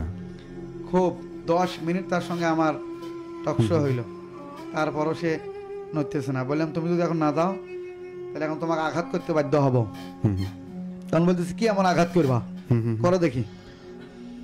আমি বললাম যে আঘাত তোমাকে করব, সে আঘাত হচ্ছে তোমার শরীর প্রচন্ড গরম হয়ে যাবে, তুমি এমনি তো আগুনের তৈরি, এবং তোমার শরীর প্রচন্ড গরম হয়ে যাবে, হুম, হুম, হুম, আর তোমাকে পুরে ছাই বানিয়ে দেবো। আচ্ছা। তখন আমাকে বলতেছে ক্ষমতা থেকে চালাও দেখি। হুম, হুম, তারপর মুখে গামছানে ক্যামেরা বান্ধি দিয়ে ভাই, তারপর হচ্ছে মুখের গামছা বান্ধি পানি যখন মারা শুরু করলাম, সে মনে করেন যে নিঃশ্বাস বন্ধ হওয়ার মতো, তখন আমাকে বলে ওস্তাদ, আপনি আমার ওস্তাদ, জি। আপনি আমাকে ছেড়ে দেন, আমি চলে যাব। আচ্ছা, উনি তখন আপনাকে উস্তাদ হ্যাঁ, উস্তাদ বলতেছে বলছিলেন। যে আচ্ছা, আপনি আচ্ছা, আমাদের, জি, জি। আপনি আমার ওস্তাদ, হুম, হুম, আপনি আমাকে ছেড়ে দেন, আমি আর থাকবো না তার কাছে, আমি চলে যাব, আচ্ছা আচ্ছা। কোনোদিন আর তাকে আসর করবো না। হুম, হুম, হুম, বললাম তোমাকে এই ওয়াদা দিয়ে তো শুধু হবে না, হুম, তোমাকে এমন ওয়াদা করাবো পশ্চিম কালেও যেন তুমি আর এখানে না আসতে পারো। হুম, এমন অবস্থা করেছিল ভাই মেয়ের, যে ওই মেয়ের চেহারার দিকে যদি কেউ তাকাই তো অটোমেটিকলি সে ভয় পাওয়া যেত। জি। ওই আন্টি হচ্ছে আমাদের বাসা পর্যন্ত এসেছিল বিভিন্ন খোঁজ খবর নিয়ে। জি জি। তো হচ্ছে আমি তো শুরুতে চিনতে পারিনি, উনি যেদিন বাসায় এসেছিলেন আমার আম্মুর সঙ্গে কথা বলে গেছেন। তো এরপরে হচ্ছে আমাকে একদিন ফোন দেয় এবং তারপরে আমি আপনার নাম্বারটা ওনাকে দিয়ে দিই আচ্ছা আচ্ছা। ফোনের মাধ্যমে। ওনার সঙ্গে আমার পার্সোনালি দেখা হয়নি, তবে উনি যেভাবে আমার সঙ্গে ফোনে কথা বলেছেন তো তাতে আমি বুঝতে পেরেছিলাম প্রচন্ড অসহায় ছিলেন ওনারা। হ্যাঁ হ্যাঁ, জি, প্রচন্ড জি, অসহায়। আমি যখন হুম। ওইখানে যাই, উপস্থিত হই, জি। মনে করেন যে সবাই বলছে যে এর আগে 4টে কভারেজ গেল, তারা বড় বড় কভারেজ, হুম, হুম, তারা হয়ে গেল। তো উনি যখন আসছে হুম। দেখুক, যখন আমার একটু কেরামতে দেখালাম তাদেরকে জি জি। যেন কিভাবে সরাইতে হয়, হুম, হুম, হুম, যেন যখন আমাকে ওয়াদা দিছে যে ওস্তাদ আপনি আমার ওস্তাদ, আমাকে ছেড়ে দেন, আমি চলে যাব, আচ্ছা আচ্ছা। আমি আর তার কাছে আসবো না। হুম, হুম, আমি তো মনে করি যে এইভাবে ওয়াদা নিলে হবে না, হুম। সে আবার আসবে। কারণ জেন যেটা একমাত্রই শয়তানের কার্যকলাপে লিপ্ত হয়, এই জেনটাই মানুষের প্রতি বেশি আসর করে, মানুষকে বেশি ভয়ানক জিনিস দেখায় আর কি। তখন আচ্ছা। আমি তাকে বললাম তোমাকে এমনি এমনি ছাড়তেছি না, এর বিনিময়ে তুমি কি চাও বলো। তখন বলছে আমি কিচ্ছু চাই না ওস্তাদ, আপনি আমাকে ছেড়ে দেন, আমার কষ্ট হইতেছে। তখন বললাম তোমাকে আমি ছাড়বো, কিন্তু তোমাদের জাতের কসম খাইতে হবে, জি জি তোমাদের জেন জাতির কসম, হুম হুম তোমাদের জেন জাতির কসম খেয়ে যেতে হবে এখান থেকে, এবং তোমার মুখের থুতু নিক্ষেপ করি, এবং থুতু তোমাকে কি করতে হবে, ওই 10-এর সামনে আবার মাটি থেকে চাইতে হবে তোমার জিব্বা দিয়ে, তারপরে তোমাকে ছাড়বো আমি। এবং তোমার ওই জিন জাতের কসম খাইতে হবে যে আমি আর কোনোদিন যতদিন থাকবো কোনো মেয়ে মানুষদেরকে আসর করবো না বা কষ্ট দেবো না, কোনো ইনসানের প্রতি আমি আর জুলুম করবো না। আচ্ছা আমি এইভাবে যখন তাকে ওয়াদা করাইলাম, সে ওয়াদা করল। করার পর বললাম যে তুমি আর কখনোই আর প্রতি আসবে না। বলতেছে না ওস্তাদ আমি আর আসবো না। এরকম ওয়াদা করাইলাম তাকে জিনকে। তারপর তাকে আমি ছেড়ে দিলাম যে তুমি চলে যাও। তাকে ছেড়ে দেওয়ার আগেও আমি তাকে তার প্রথম একটা কথা আমি কাটাইছি, সেটা তার বয়স সম্পর্কে জিজ্ঞেস করছিলাম, জি জি যে আপনার বয়স কত চলতেছে বলেন দেখি। তখন আমাকে বলতেছে আমার বয়স হচ্ছে 580 বছর। 580 বছর? কিয়ামত পর্যন্ত কিন্তু জিনের ঘরে হায়াত ভাই। আচ্ছা আচ্ছা, তাই? কারণ তারা আগুনের তেল। যেমন আল্লাহ তাআলা শয়তানকে কিয়ামত পর্যন্ত হায়াত দিয়েছেন, তেমন যেগুলোর জিন এইরকম শয়তানি কার্যকলাপে পরিণত হয়ে যায় তাদেরকেও আল্লাহ তাআলা কিয়ামত পর্যন্ত হায়াত দিয়েছে। তারা শয়তানের উত্তরাধিকারী, জি জি, কিয়ামত পর্যন্ত তাদের হায়াত থাকবে। তারপর তার বয়স হচ্ছে 580 বছর। 580 বছর? এত আপনার বয়স, আর আপনি একজন ছোট মেয়েকে কি বানাইতেছেন, যেমন সঙ্গিনী বানাইতেছেন। আপনার কত শখ, আপনি জেন আর সে মানুষ ইনসান, কোন হিসেবে আপনি জীবন সঙ্গিনী বানাইতেছেন? বলে ওস্তাদ আমি আর কিচ্ছু চাই না, আপনি আমাকে ছেড়ে দেন, আমার অনেক কষ্ট হইতেছে, আমি কিচ্ছু চাই না, আপনি আমাকে ছেড়ে দেন, আমি চলে যাব, আমি আর আসবো না। আচ্ছা আচ্ছা। ওয়াদা করার পর, তার জেন জাতের কসম খাওয়ার পর, তার পরিবারের যতগুলো সদস্য 7 ভাই, তারা সবগুলো ছোট যাই, সে হচ্ছে এই বেচারা। আচ্ছা আচ্ছা, এই জিন, জি জি, সবগুলো ছোট। তার বছরই, তার বয়সী 580 বছর? 580 বছর। আচ্ছা আচ্ছা। বাকি যারা বড় তাদের বয়স আরো কত হতে পারে? বলেন তোমরা 7 ভাই এখনো জীবিত আছো? বলে হ্যাঁ আমরা জীবিত আছি। তুমি কেন তোমার পরিবার থেকে তুমি ছাড়া হয়েছে? বলে আমার একটু শয়তানি ছিল, এই জন্য আমার পরিবার থেকে আমাকে বের করে দেওয়া হয়েছে। আচ্ছা, এই জন্য আমি আসিয়া এই গাছে অবস্থান করছি, সেখানে থাকি এবং মসজিদের খেদমত করি, আমি মসজিদে থাকি। আচ্ছা আচ্ছা।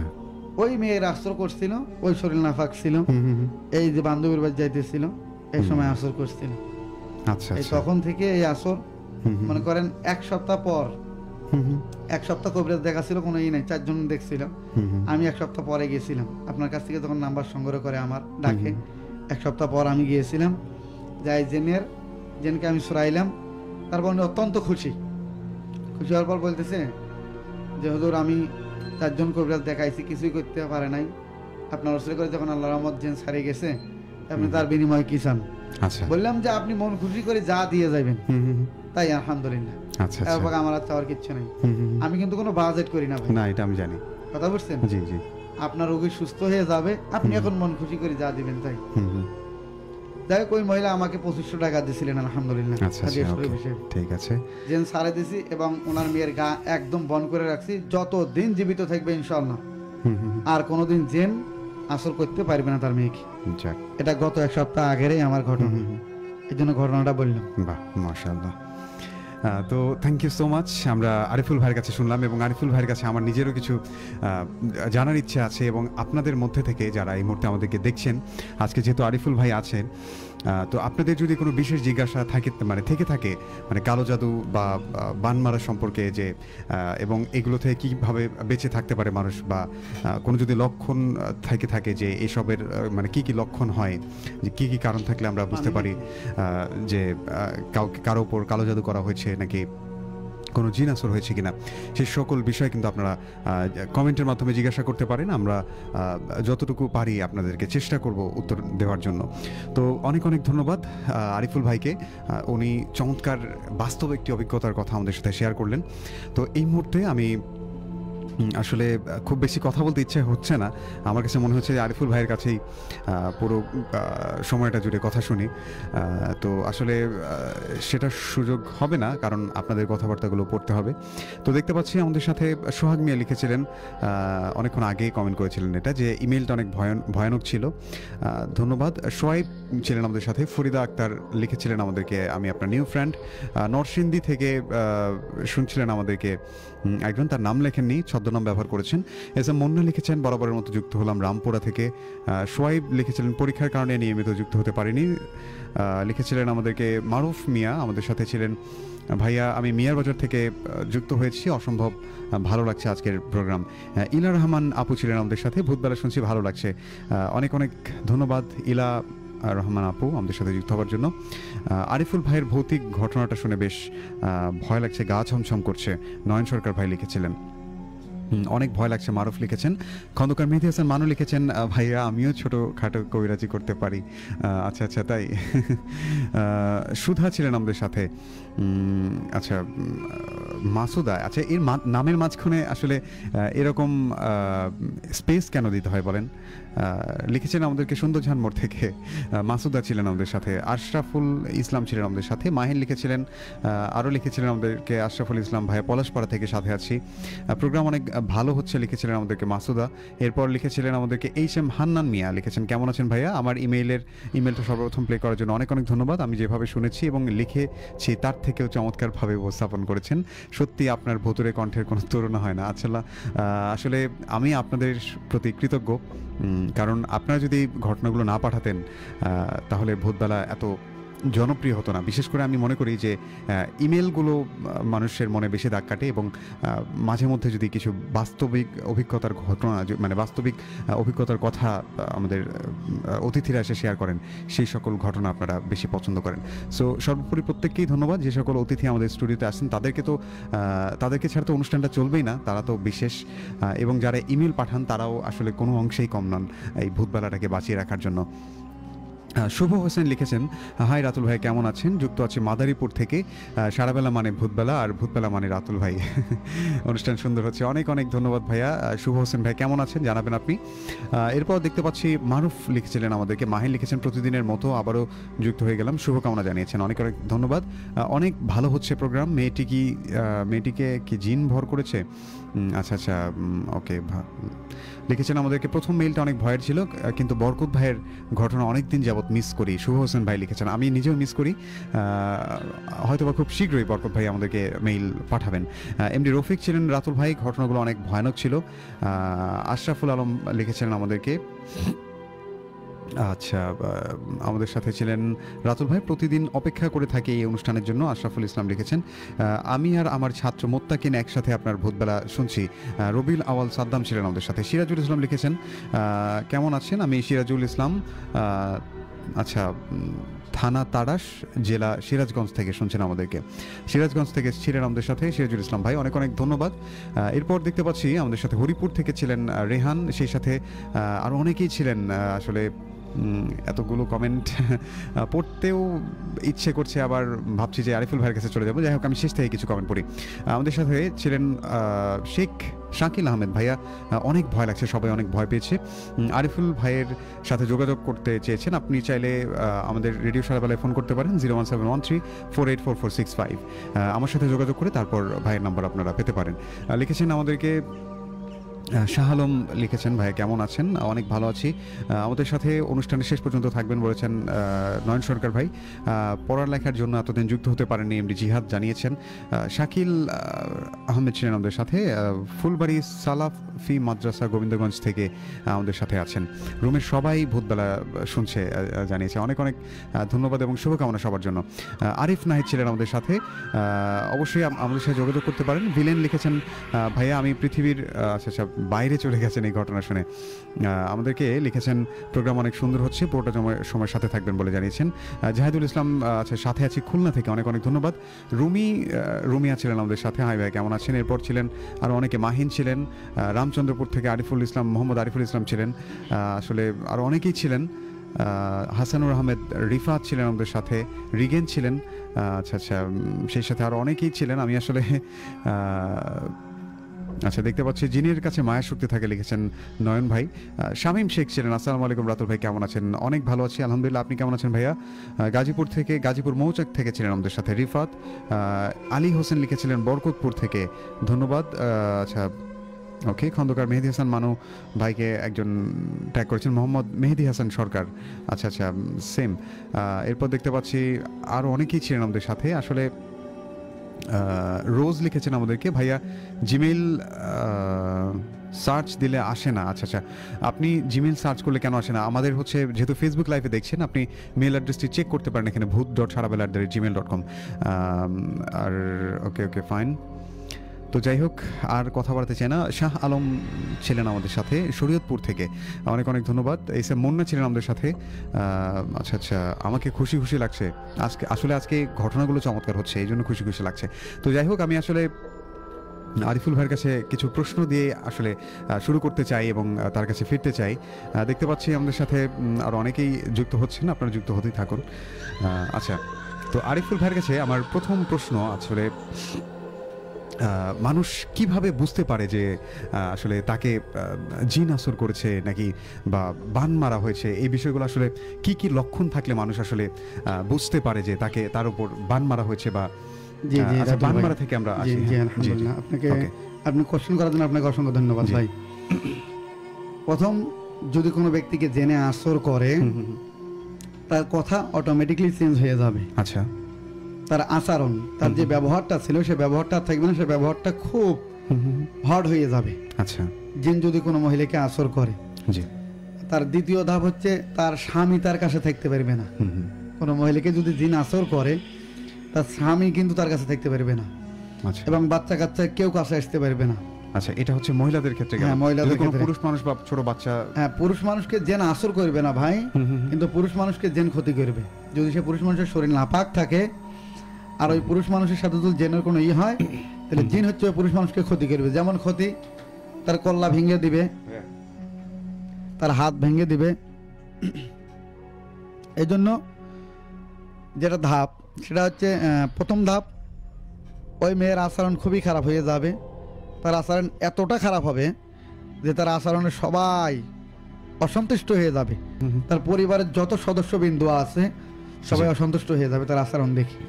এটা ধাপ প্রথম, যে তাকে জেনে আসর করছে, বা কোনো অপশস্য জাতীয় যে কোনো জিনিস তাকে কি করছে, আসর করছে। দ্বিতীয় ধাপ হচ্ছে, জেন যদি আসর করে কোনো মানুষকে, দেখতে যদি চায় বেশি করে, তা হচ্ছে যখন ওই মহিলা এক ধ্যানে থাকবে, বসে থাকবে, আচ্ছা, তাকে যখন ডাক দিবে, ডাক দেওয়ার পর যখন তার কল্লা উঁচু করবে, দেখবে তার চোখগুলো একদম লাল অথবা নীল হয়ে গেছে। আচ্ছা আচ্ছা, এইরকম চোখগুলো হয়ে যাবে, রাগান্বিত অধিষ্ঠিত চোখ হয়ে যাবে, এবং চোখ লাল অথবা নীল বরণ্য হয়ে যাবে। জি জি, অনেক বড় বড় হয়ে যাবে তার চোখগুলো, বোঝা গেছে? আর দ্বিতীয় কোশ্চেন আপনি যা করছেন তা হচ্ছে, কোনো মানুষকে যদি বান মারা হয়, জি জি, তাহলে কেমন করে সে বুঝবে? হ্যাঁ হ্যাঁ, বান অনেক কয় প্রকার আছে ভাই, মোট বান আছে 10 প্রকারের। জি জি, আমি আপনাকে 5টা বলি যেগুলো সচরাচর সব থেকে বেশি মানুষ মারে। তা হচ্ছে, প্রথম নাম্বার বান, মানে তার গা ঝালা পোড়া করানি বান, এটাকে বলা হয় ঝালানি বান। যদি কোনো ব্যক্তি বান মারে, ঝালানি বান, তাহলে তার গা ঝালাইবে, পূর্ণ অঙ্গ শরীরের প্রত্যেকটা অঙ্গ প্রত্যঙ্গ তার কি করবে, ঝালা পোড়া করবে, এরকম হবে। দ্বিতীয়টা হচ্ছে, ওই ব্যক্তির, যে ব্যক্তি ঝালানি বান মারবে আর যে ব্যক্তিকে মারা হবে, এই ব্যক্তির শরীর কি হবে, ঝালা পোড়া করবে। দ্বিতীয় নাম্বার হচ্ছে, কেউ আছে অসুস্থ হওয়া বান মারে, আচ্ছা আচ্ছা, ওই ব্যক্তি ধীরে ধীরে ধীরে ধীরে অসুস্থ হয়ে যাবে। আচ্ছা, মানে ধীরে ধীরে অসুস্থ হয়ে যাবে, ধীরে ধীরে হয়ে যাবে, তার খাওয়া দাওয়ার রুচি কমে যাবে।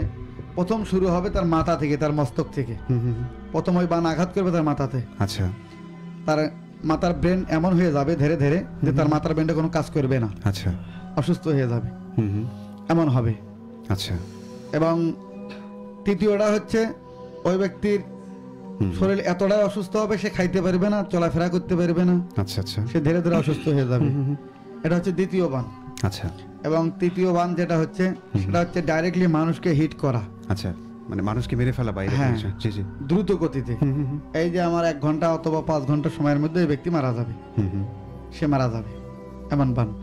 তার কেমন লাগবে সেই সময়, ওই সমস্ত মিক্সারে থাকবে, সে এমন হবে যে তার শরীর সর্বপ্রথম আঘাত করবে তার কলিজার ভেতরে।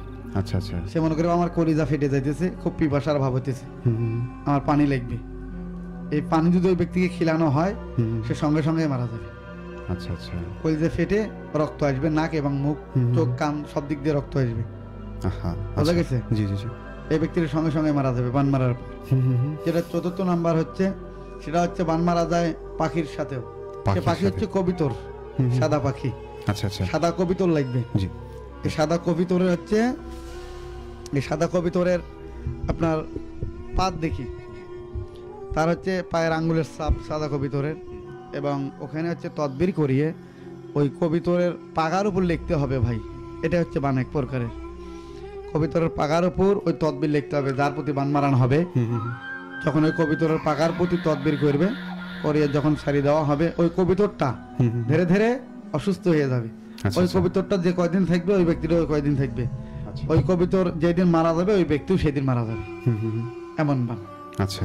আর সব থেকে যেটা বান সেটা হচ্ছে একদম মানুষকে হিট করে যেটা মারানো, সেই বান হচ্ছে হলো অগ্নিঝরা বান। আচ্ছা আচ্ছা। অগ্নিবান বলা হয়। মানে ডাইরেক্টলি যা তাকে হিট করবে সর্বপ্রথম তার কলিজার ভেতরে, বুকে হিট করবে। ওই কলিজার ভেতরে আঘাত শুরু হবে তার। সে মনে করবে যে আমার খুব পানির পিপাসা লাগছে, আমাকে পানি দাও। যদি কোনো ব্যক্তি ভুল করে তাকে পানি খাওয়ায়, সঙ্গে সঙ্গে ডেড হয়ে যাবে সেই ব্যক্তি। আচ্ছা আচ্ছা। সঙ্গে সঙ্গে কলিজা ফেটে নাক কান মুখ দিয়ে বিরাট আসা শুরু হবে, এই ব্যক্তি সঙ্গে সঙ্গে ডেড হয়ে যাবে। আচ্ছা আচ্ছা। এমন হচ্ছে বানগুলো। জি জি।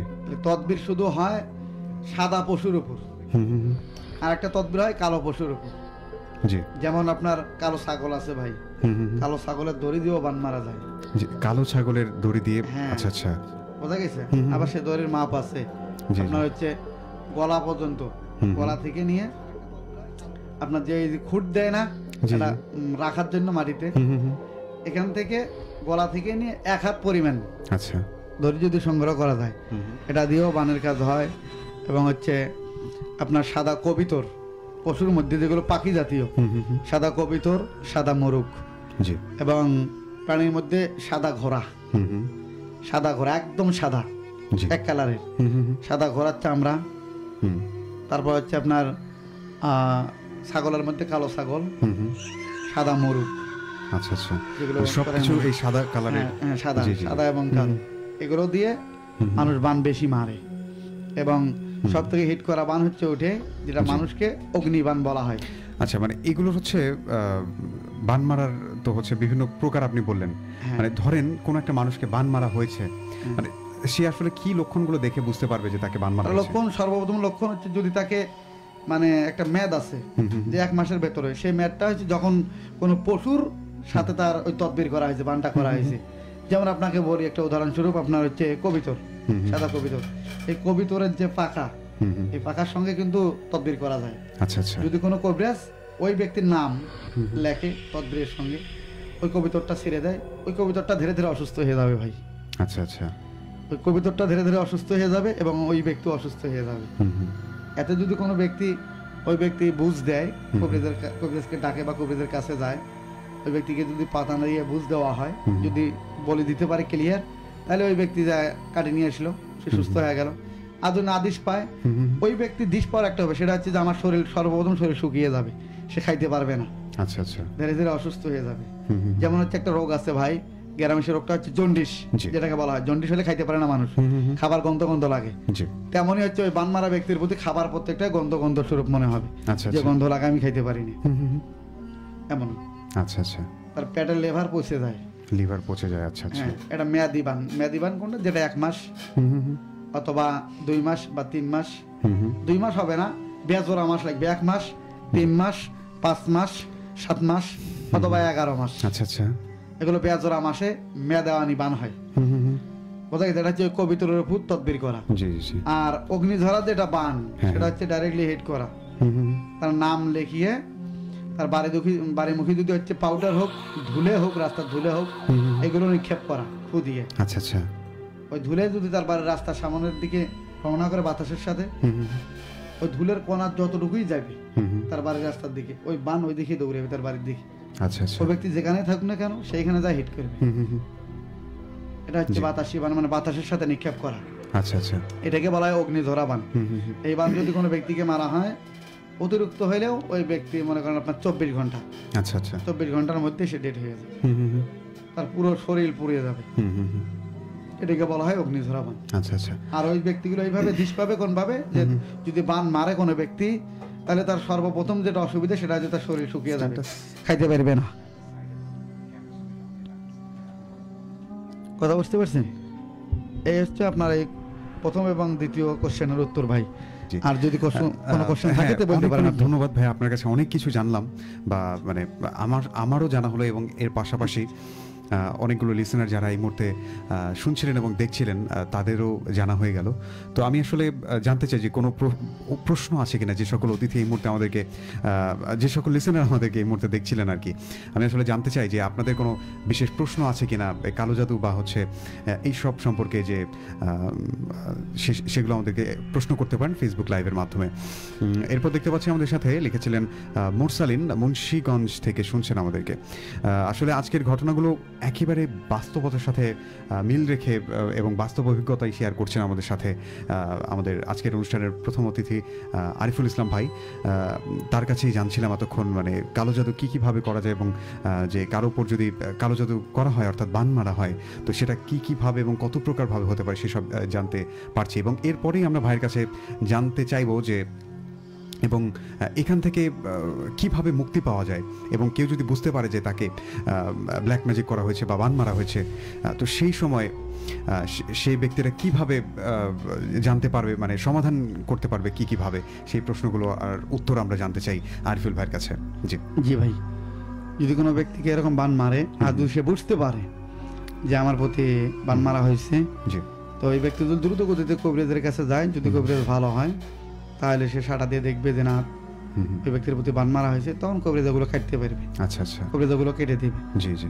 আর যদি কোনো ওই রকম যদি কোনো ওই ব্যক্তির ধ্যান খেয়াল না থাকে যে না আমি তো এমনিতে অসুস্থ হয়ে যাইতেছি, তাহলে ওই মেয়াদ যতদিন আছে বানের, ওই ব্যক্তি ওই মেয়াদের মধ্যে মৃত্যুবরণ করবে। খুবই মারাত্মক একটা বিষয়। অনেকে হয়তো ভাবছে যে আমি তো স্বাভাবিকভাবে অসুস্থ, ডাক্তারের কাছে গিয়ে চিকিৎসা নিচ্ছে, কিন্তু তারপর ঠিক হচ্ছে না, এখন মানে সে কনফিউজড। হয়তো অনেকের খেয়ালই নেই যে ব্ল্যাক ম্যাজিক করা হয়েছে, সে হয়তো বুঝতেও পারেনি আসলে ধীরে ধীরে আসলে সে মৃত্যুর দিকে ঢলে যাচ্ছে। এটা আসলে বিশ্বাস করার মতোই একটা বিষয়, কারণ যেহেতু আমাদের কোরআনেও আছে এরকম যে কালো জাদু সম্পর্কে অনেক বিষয়। তো যাই হোক, আমরা আবারও ভাইয়ের কাছে ফিরবো, আপনাদের কথাবার্তাগুলো পড়ার পর আমরা ভাইয়ের কাছে ফিরে একটা ঘটনা শুনবো, এবং তারপর অনুষ্ঠানের শেষ পর্যায়ে বা আরও কিছু সময় পর গিয়ে আমরা জানতে চাইবো যে ভাইয়ের কাছে কীভাবে চলাচল করলে বা কি আমল করলে আমরা এইসব কিছু থেকে নিজেকে সুরক্ষিত রাখতে পারি। তো যাই হোক, দেখতে পাচ্ছি অনেকেই যুক্ত আছেন আমাদের সাথে।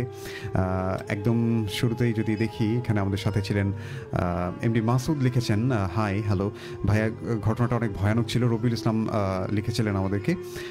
আমাদের সাথে শাকিল আহমেদ ছিলেন, লিখেছিলেন ভূতবেলার শেষ পর্যন্ত থাকবো ইনশাল্লাহ। সাজ্জাদ ছিলেন আমাদের সাথে আরও ছিলেন সিয়াম হাসান সিয়াম, বাহ ভালো হচ্ছে, চালিয়ে যান। শাহ আলম লিখেছেন সাউথ খালি থেকে, প্রোগ্রাম অনেক ভালো হচ্ছে।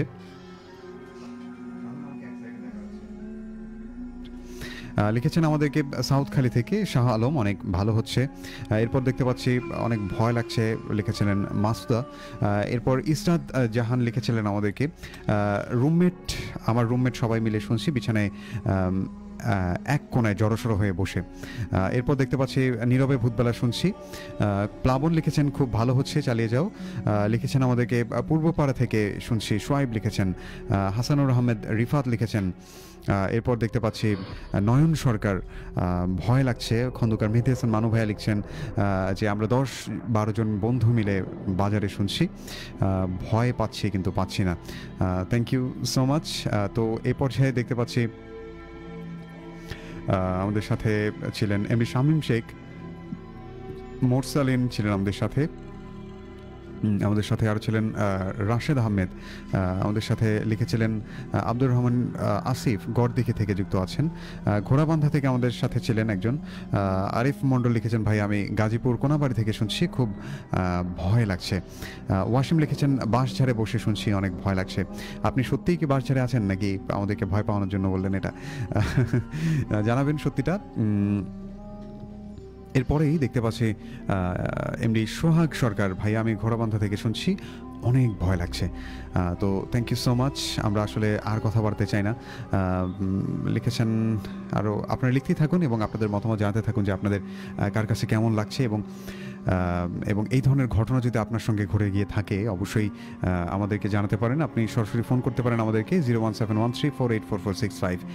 এছাড়া আপনি যদি চান আপনার ঘটনা আমি পড়ে শোনাই, সেক্ষেত্রে আপনি চাইলে আমাদেরকে আপনার ঘটনা লিখে পাঠাতে পারেন। আমাদের মেইল অ্যাড্রেসটি হচ্ছে bhoot.sharabela@gmail.com। তো আমার হাতে আরেকটি মেইল ছিল, কিন্তু যেহেতু আরিফুল ভাই আছেন, আসলে আমার কাছে মনে হচ্ছে যে সেই ইমেইলটির চেয়ে আরিফুল ভাইয়ের কাছে আসলে বাস্তব অভিজ্ঞতার ঘটনাগুলো শোনা বেশি গুরুত্বপূর্ণ মনে হচ্ছে এই মুহূর্তে। তো ভাইয়া, আমরা আপনার কাছে ফিরতে চাই। কি ঘটনা শুনবে? আলহামদুলিল্লাহ ভাই। এটা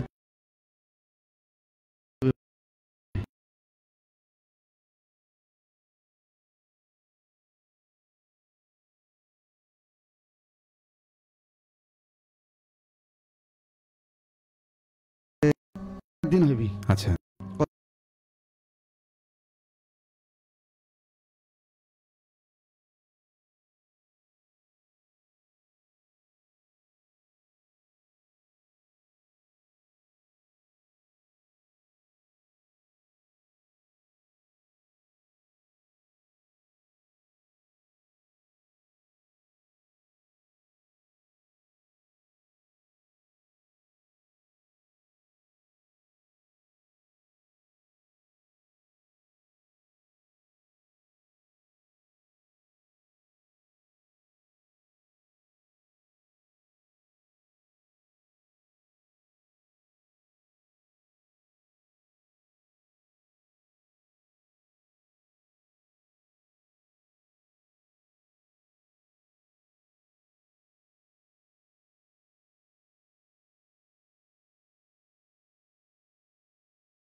কালো জাদু সম্পর্কে এবং হচ্ছে বান মারা সম্পর্কে আমরা অনেক কিছুই আজকে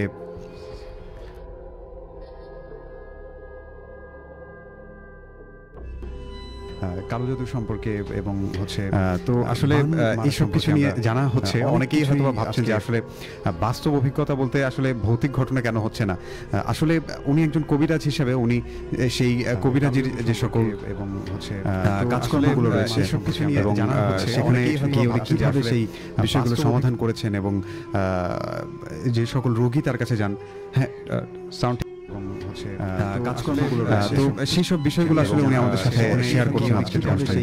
তো আমি আসলে দেখতে পাচ্ছিলাম যে অনুষ্ঠানে অনেকেই কমেন্ট করছিলেন যে ভয় লাগছে না কেন। আসলে শুধুমাত্র দু একজনের ঘটনা দেখেছি, কিন্তু বাকি যারা যারা এখানে উপস্থিত আছেন, যে সকল লিসনার আমাদেরকে শুনছিলেন, তাদের অনুষ্ঠানে প্রত্যেকের কাছেই আজকের অনুষ্ঠানটি অনেক ভালো লাগছে, কারণ তারাও নতুন নতুন কিছু জানতে পারছে, নতুন বিষয়গুলো। তো যেমন এখানে কিছু প্রশ্ন একজন কয়েকজন প্রশ্ন করেছেন, দেখতে পাচ্ছি যে দেখতে পাচ্ছি রবিউল হাসান লিখেছেন, ভাইয়া ছোট বোন সময়ের সাথে শুনছি, অনেক ভয় লাগছে। ওয়াসিম লিখেছেন আমাদেরকে সত্যিই অনেক ভয় লাগছে রাতুল ভাই। আব্দুল হাতি লিখেছেন আদর্শ কলেজ থেকে দেখছি, আমি সম্পূর্ণ পরিবার মিলে শুনছি। আশরাফুল ইসলাম, আশরাফুল আলম ইজন ভাই ছিলেন আমাদের সাথে, সম্পূর্ণ পরিবার মিলে শুনছেন। আপনাদের পরিবারের জন্য শুভকামনা। আমাদের সাথে ছিলেন ট্রেসি উইলিয়ামস, আমি হান্সবাড়ি থেকে শুনছি, লিখেছেন আমাদেরকে তানশিতা আলহা একা বাসায়, আমি আর ভাগ্নি মিলে শুনছি। ভাগ্যিস বেশি ভয়ের কাহিনী আজকে হয়নি আজ।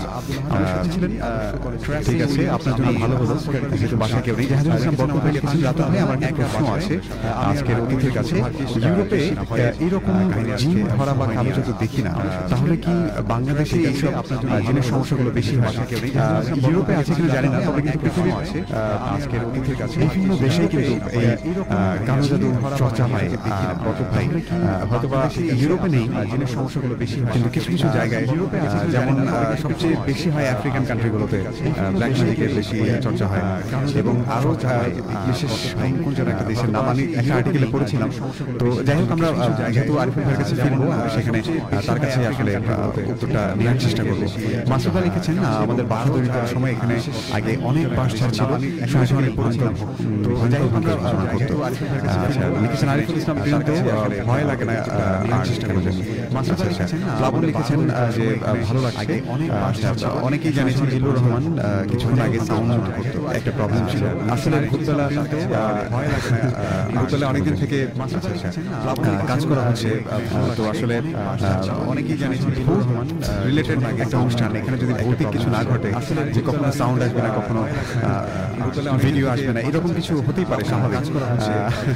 তো দেখতে পাচ্ছি অনেকেই অনেকেই লিখেছেন কিছু শোনা গেল না, সাউন্ড অফ কেন ভাই।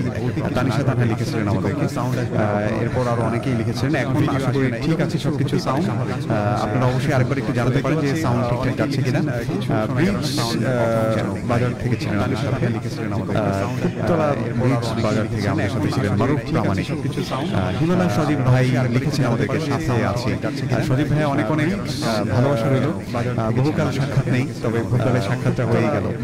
ঈশ্বর জাহান লিখেছেন আমি এখন আর বিছানা থেকে নামতে পারবো না, ভয় লাগছে। লিখেছেন আমাদেরকে অনন্য সুলতান। আমার একটি প্রশ্ন ছিল, বহুকাল সাক্ষাৎ নেই, তবে ভূতকালে সাক্ষাৎটা হয়ে গেল। ঈশ্বর জাহান লিখেছেন এমনটি জানিয়েছেন সজীব ভাই, ভয় লাগছে। লিখেছেন আমাদেরকে অনন্য সুলতান। আমার একটি প্রশ্ন ছিল, বহুকাল সাক্ষাৎ নেই, তবে ভূতকালে সাক্ষাৎটা ওকে ওকে আচ্ছা এমনটি জানিয়েছেন সজীব ভাই, ভয় লাগছে। লিখেছেন আমাদেরকে অনন্য সুলতান। আমাকে আরমান ভাই ছিলেন আমাদের সাথে। ওকে ওকে আচ্ছা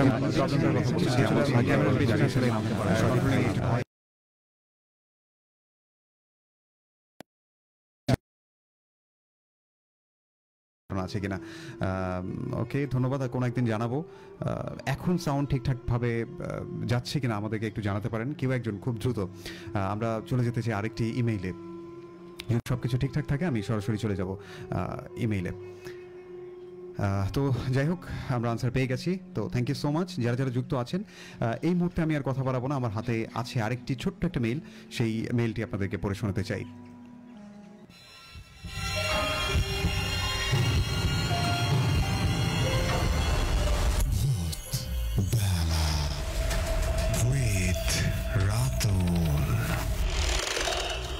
ভয়ের শুরু এখানে।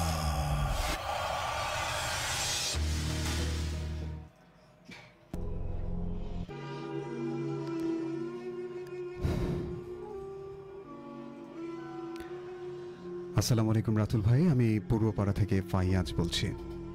আশা করি আপনি অনেক ভালো আছেন। আমি আল্লাহর রহমতে অনেক ভালো আছি। আজকে আমি যে ঘটনাটি বলবো, এই ঘটনাটা আমার আন্টির কাছ থেকে শুনেছি।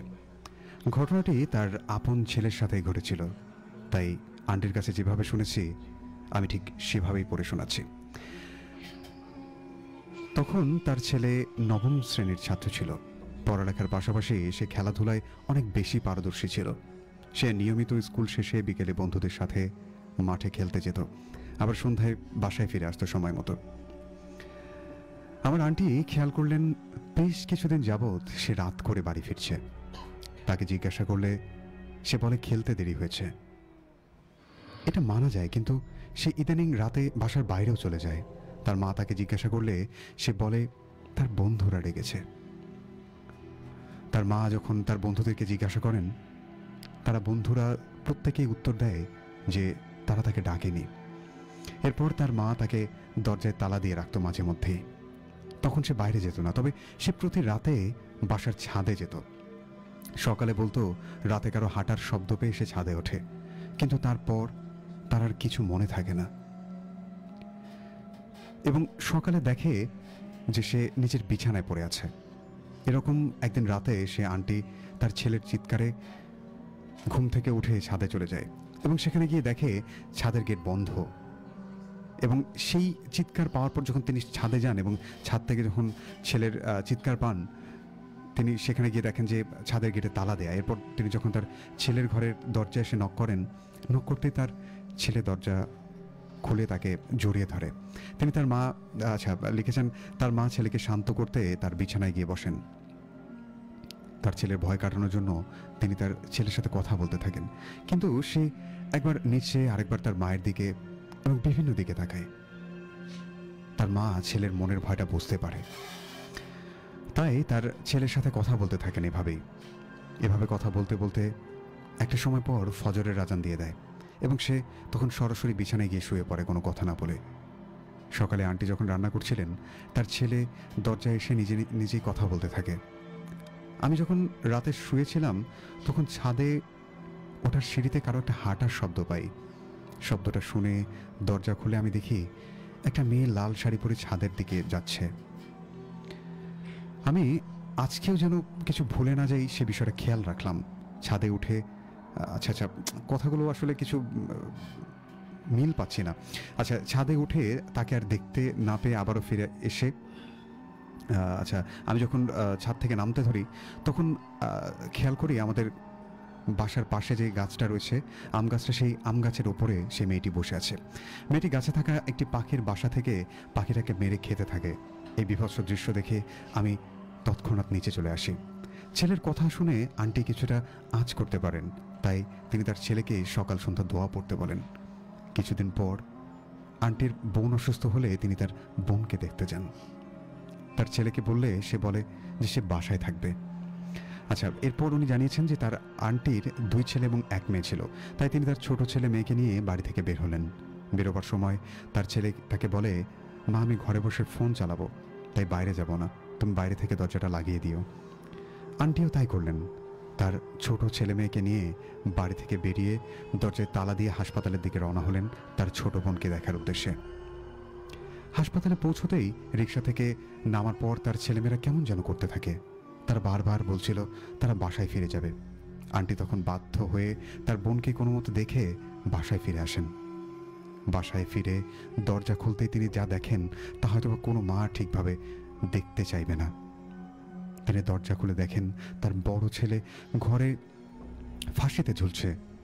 তিনি তৎক্ষণাৎ দড়ির গিঁট খুলতে চেষ্টা করেন, কিন্তু অনেকবার চেষ্টা করেও তিনি ব্যর্থ হন, কারণ ফাঁসির দড়িতে কোনো গিঁট ছিল না। দেখে মনে হচ্ছিল ওটাতে যেন কোনো গিঁট নেই। এই দৃশ্যটা দেখে তিনি আরও বেশি ভয় পেয়ে যান এবং সঙ্গে সঙ্গে তিনি যে সকল দোয়া পারতেন আয়াতুল কুরসি পাঠ করে, যখনই আয়াতুল কুরসি পাঠ করেন সঙ্গে সঙ্গে দড়িটা খুলে যায়। রাতুল ভাই, আন্টি শুধুমাত্র এইটুকুই আমাকে বলেছিলেন, ঘটনাটি ভালো লাগলে পড়ে শোনাবেন। আর আমার হাতে মোবাইল আচ্ছা আচ্ছা কিছু সময়ের জন্য থাকে, তাই ঘটনাটি কয়েকদিন মিলিয়ে লিখেছি। ঘটনায় অনিচ্ছাকৃত কোনো ভুল ত্রুটি থাকলে ক্ষমা সুন্দর দৃষ্টিতে দেখবেন। আল্লাহ হাফেজ।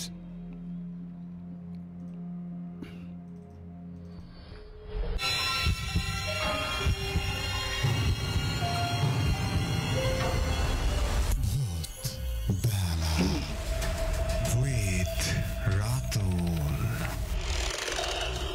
ভয়ের শুরু এখানে।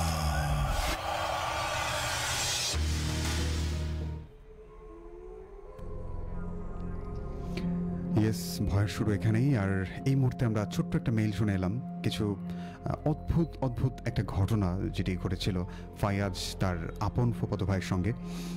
তো এই ঘটনাটির বেশ কিছু অমীমাংসিত দিক রয়েছে। যেমন ঘটনার শেষের দিকে যে বিষয়টি পেয়েছি যে আত্মহত্যা যে ছেলেটি করেছে, কী কারণে আত্মহত্যা করলো, এবং বাসা থেকে খুব স্বাভাবিকভাবেই উনি বেরিয়েছিলেন এবং সেখানে চলে গেলেন হসপিটালে, এবং হসপিটালে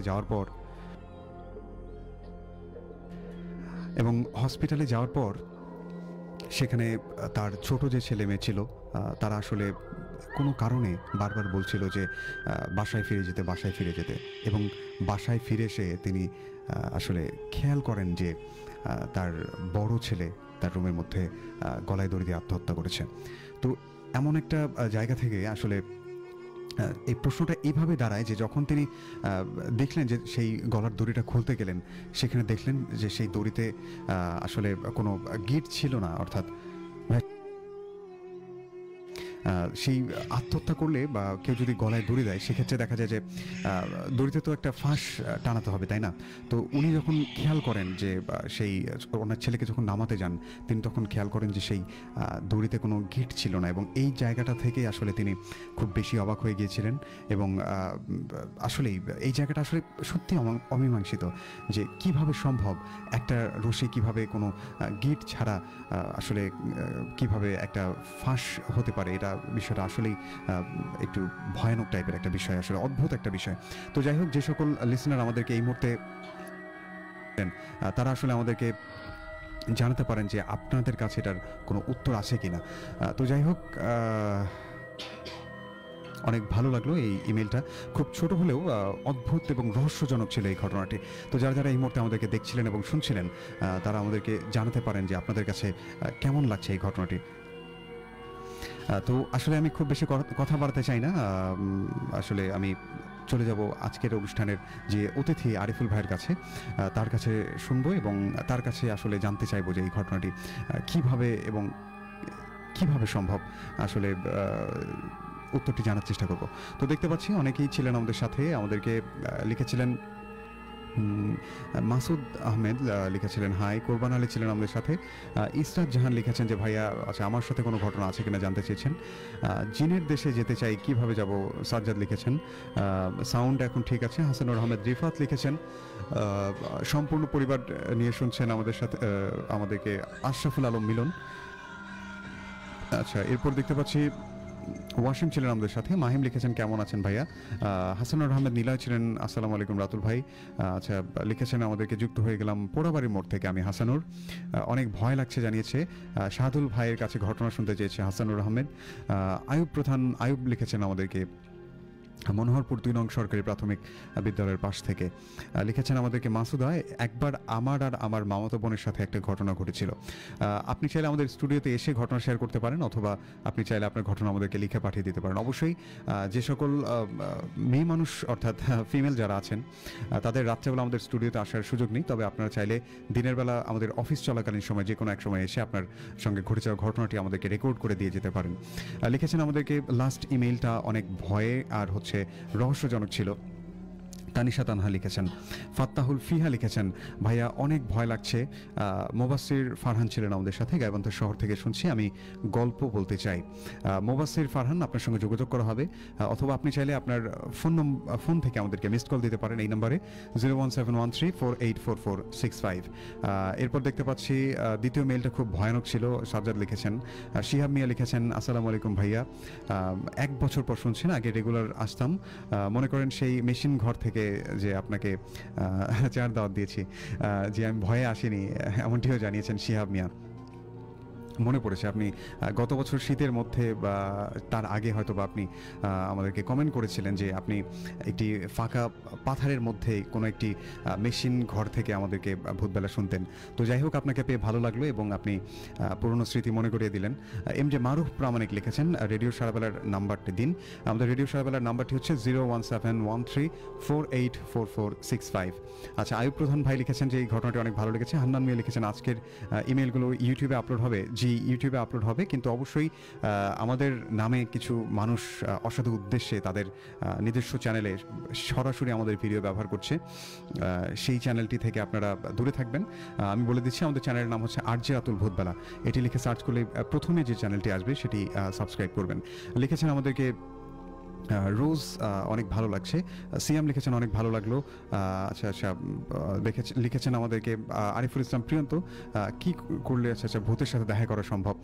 আসলে এটা আসলে আমি তো বলতে পারবো না, আপনার সঙ্গে যদি কখনো ভূতের দেখা হয়ে যায় তখন আপনি ভূতবেলায় এসে সেই ঘটনাটি শেয়ার করতে পারেন।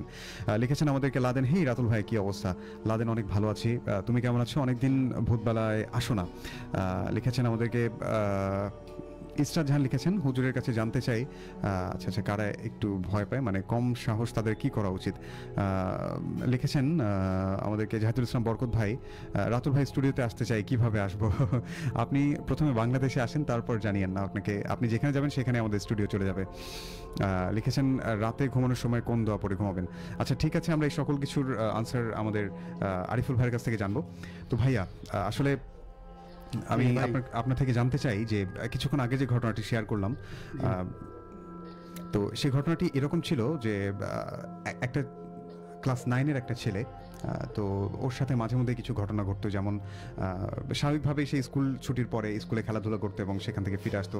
তার মা লক্ষ্য করে যে বেশ কিছুদিন থেকে তার চালচলনে পরিবর্তন এসেছে, যেমন সে একটু দেরি করে ফেরে, রাত্রেবেলা দেখা যায় যে কোনো কারণ ছাড়াই বাইরে যায়, এবং অনেক সময় দেখা যায় যে বাসার ছাদে গভীর রাতে সে একা একা উঠে যাচ্ছে। তো তার মা যখন প্রশ্ন করে সে কোনো উত্তর দিতে পারে না, সে বলে যে আমি একটা লাল শাড়ি পরা একটা মেয়েকে দেখেছি ছাদের উপরে উঠতে, এবং ছাদের উপরে যখন সে ছেলেটি যেত সে নিজেও দেখতো না যে ছাদের উপর কেউ আছে, কিন্তু ওখান থেকে যখন সে নামতে ধরে বা সিঁড়ি দিয়ে যখন ভিতরে আসতে ধরে, তো তখন সে খেয়াল করে যে তার বাড়ির পাশে যে আম গাছ আছে সেই আম গাছের একটি ডালের ওপর লাল শাড়ি পরা সেই মেয়েটি বসে আছে এবং তার হাতের পাশে একটা যে পাখির বাসা ছিল সেখান থেকে সেই একটা পাখিকে জীবন্ত সে চিবিয়ে খাচ্ছে, এরকম একটা দৃশ্য। তো এর পরদিন আসলে তার মা কোনো এক কারণে তার বোনকে দেখতে হসপিটালে চলে যায়। তো ওই ছেলেকে বলে যে তুমি যাবে কিনা আমাদের সাথে, সেই ছেলেটি বলে যে না আমি বাসায় থাকবো।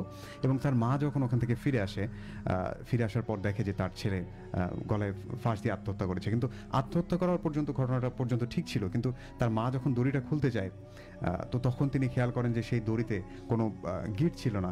আসলে গলায় ফাঁসি দিতে হলে তো অবশ্যই একটা গিটের প্রয়োজন আছে, তাছাড়া একটা দড়ি তো সোজা পেঁচালে তো গলায় ফাঁস আটকাবে না। তো এই যে উনি যখন আবার আয়াতুল কুরসি পড়েন তো সেই সময় আসলে ওই দড়িটা খুলে যায়। কিন্তু তার আগে পর্যন্ত উনি বেশি অবাক হন যে ওই ফাঁসটাতে ওনার ছেলের গলায় যে দড়ি দিয়েছে সেখানে কোনো গিট ছিল না। এটি আসলে কি কারণে সম্ভব বা কি কারণে হতে পারে? জি ভাই, কোশ্চেন করার জন্য আপনাকে ধন্যবাদ। এর মেইন কারণ হচ্ছে ভাই ওই ছেলের যে ফাঁস দিছে গলায় যে দড়ি দিছিল সেই দড়িতে কোনো গিট ছিল না। ওই ছেলে যে প্রথম ভয় করছিল, ওই ভয়ানক বিষয়টাই হচ্ছে ওই ছেলের সঙ্গে খুব ভালো অন্যায়কারী একজন জেন ছিল।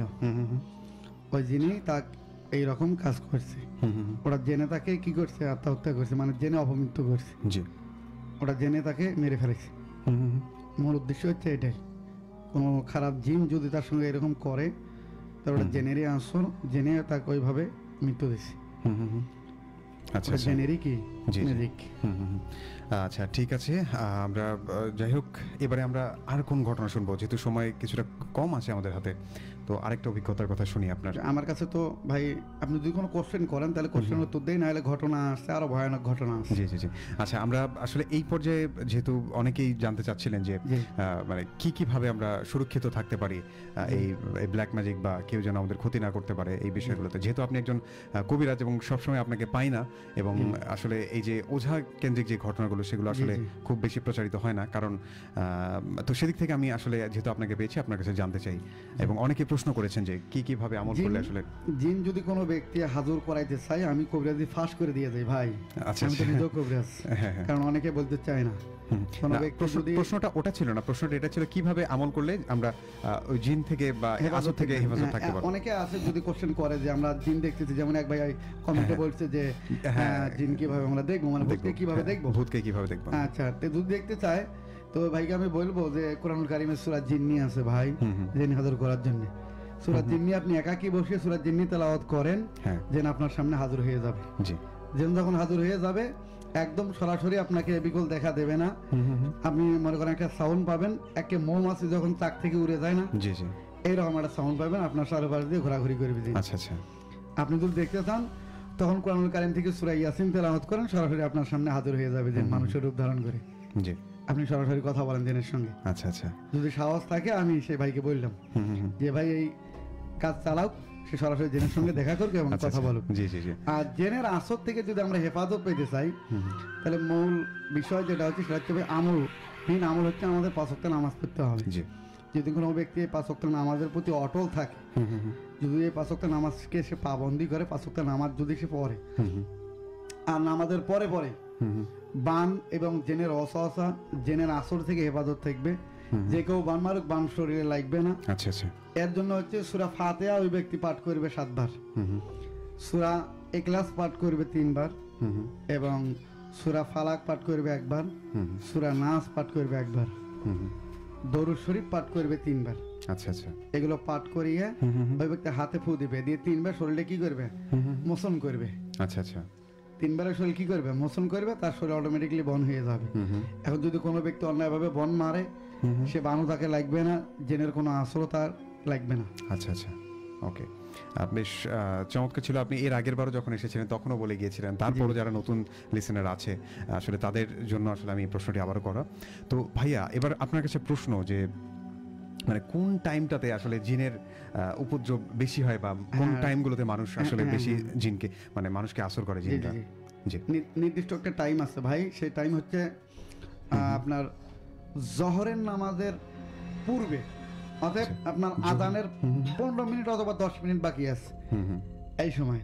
জি জি। জিন কিন্তু মসজিদের 2 সময় নামাজ পড়বে, জামাতের সহিত নামাজ পড়বে না। আচ্ছা আচ্ছা। যেগুলো জিন থাকে আমাদের সচরাচর, এরা 2 সময় কিন্তু নামাজ পড়ে। জি। একটা হচ্ছে হয় জামাতের পর আপনি মসজিদে নামাজের সময় দিয়েছেন যে এই সময় আমাদের জামাত শুরু, আমরা কাতারবন্দি এই সময় গিয়ে জামাতের সহিত নামাজ পড়বো, জি। সময় দিচ্ছেন, কিন্তু জিন জামাতে নামাজ পড়বে না। আচ্ছা। আর যদিও নামাজ জামাতের সাথে পড়ে, আর আমার জানা মতে আমি যতগুলো কিতাব পড়েছি ভাই, কিন্তু জিন কখনোই মানুষের সঙ্গে কাতারবন্দি হয়ে নামাজ পড়বে না, জি। সে একাকী নামাজ পড়তে পছন্দ করে। হুম। বোঝা গেছে? সে একাকী নামাজ পড়ে, এই জন্য ওই আপনার আজানের পূর্বে জিন আসিয়া কিন্তু নামাজ পড়ে চলে যায় মসজিদ থেকে। আর অতএব যদি দেখে যে তার সময় হয়নি, জি। তাই সময় পাইতেছে না, ওই জিন সময় পাইতেছে না, তাহলে জামাতের শেষে সে নামাজ পড়ে যাবে। এখন এই সময়টা আমরা নির্ধারণ করি আজানের পূর্বে আপনার 12:30 থেকে নিয়ে মনে করেন যে 12:45 পর্যন্ত। আচ্ছা আচ্ছা। 12:30 থেকে নিয়ে 12:45 পর্যন্ত হচ্ছে এটা একটা আজানের আগের সময়, জি, জি। না আজানের পূর্ব মুহূর্তের সময়। এই সময়ে জিন কিন্তু মসজিদে অবস্থান করে আচ্ছা আচ্ছা। নামাজের জন্য। হ্যাঁ হ্যাঁ, এটা হচ্ছে তার মানে জিনদের নামাজের ওয়াক্ত। নামাজের ওয়াক্ত। আচ্ছা আচ্ছা। আর জি। একটা হচ্ছে জামাতের পর, হ্যাঁ হ্যাঁ। যেমন আপনার 2টার সময় মনে করেন নামাজ শেষ, 1:30টার সময় যদি আমরা নামাজ পড়ি জামাতের সহিত, 2টা হইতে হইতে নামাজ একদম শেষ হয়ে যায় আমাদের। আচ্ছা। আমরা মসজিদ থেকে সবাই বেরিয়ে পড়ি, তাহলে ওখানে দেখেন 3টের সময় ওইদিকে একটু বেলা অতিক্রম করার পরে 3টের সময় আবার জিনের নামাজের সময়। জি জি। সে জামাতে নামাজ পড়বে না, সে আসে একাকী নামাজ পড়বে। আচ্ছা আচ্ছা। বেলা দুপুর, তখন আপনার হচ্ছে 12টা পার হয়েছে, এখন খারাপ হয়ে যায়, একদম খারাপ দুপুর বলা হয় সেটাকে। জি। এই দুপুরের সময় এবং হচ্ছে বিকাল 3টার সময়, আর একটা হচ্ছে মাগরিবের ওয়াক্তর আগেই। আচ্ছা আচ্ছা। মানে মাগরিবের আজান হবে এখন, এর পূর্ব মুহূর্তে, জি। এর আগের সময়, এই সময়ে জিনরা মসজিদে অবস্থান করে নামাজ পড়ে, আচ্ছা আচ্ছা। খেলা দিয়ে চলাফেরা করে। আর একটা হচ্ছে রাত গভীর, আপনার মনে করেন যে ফজরের ওয়াক্তর আগে গভীর রজনীতে জিনদের চলাফেরা এই আচ্ছা, সময়। আচ্ছা। এই সময় যদি কোনো ব্যক্তি চলাফেরা করে রাস্তাঘাটে, তাহলে অবশ্যই সাবধানের সহিত চলাফেরা করবে। আচ্ছা আচ্ছা। এই সময় জেনার আসর হয়। আচ্ছা। আর এই সময়টার মধ্যে যদি 5 থেকে, দর্শকদের উদ্দেশ্যে বলতেছি, 5 থেকে যদি কোনো মেহমান ডাকে এরকম, তাহলে অবশ্যই বুঝতে হবে ওই মেহমান আমার জিন, আচ্ছা আচ্ছা। কোনো মানুষ নয়। রাত আপনার গভীর হয়ে গিয়েছে, আপনি একাকী পথ চলতেছেন, এই সময় পেছন থেকে যদি কোনো ব্যক্তি ডাক দেয় মানুষের সুরে, তা আপনি কল্লা ঘুরিয়ে দেখবেন মানুষ নাই। বোঝা গেছে? দেখলেন মানুষ নাই, তাহলে আপনার ভাবতে হবে সেই মুহূর্তে কি তাহলে তাকে আসর করবে জিন? না, এই মুহূর্তে না। আচ্ছা। যদি ওই জিন ভালো হয়, আর যদি সে ভয় পায়, মনে মনে যদি ভয় পায় যে আমি ভয় পাইতেছি, এখন যদি কোনো আমার একটু সাহায্যকারী থাকতো, আমাকে বাসা পর্যন্ত পৌঁছে দিত, তাহলে জিন কিন্তু তখন ওই সময় রূপ ধারণ করে ফেলবে। হয় আপনার সামনে কুকুর হবে, অথবা না হলে বিড়াল হবে, আচ্ছা আচ্ছা। এমন একটা হয়ে যাবে। হ্যাঁ। তারপরে এক কালার হবে ভাই, হয় কালো অথবা সাদা।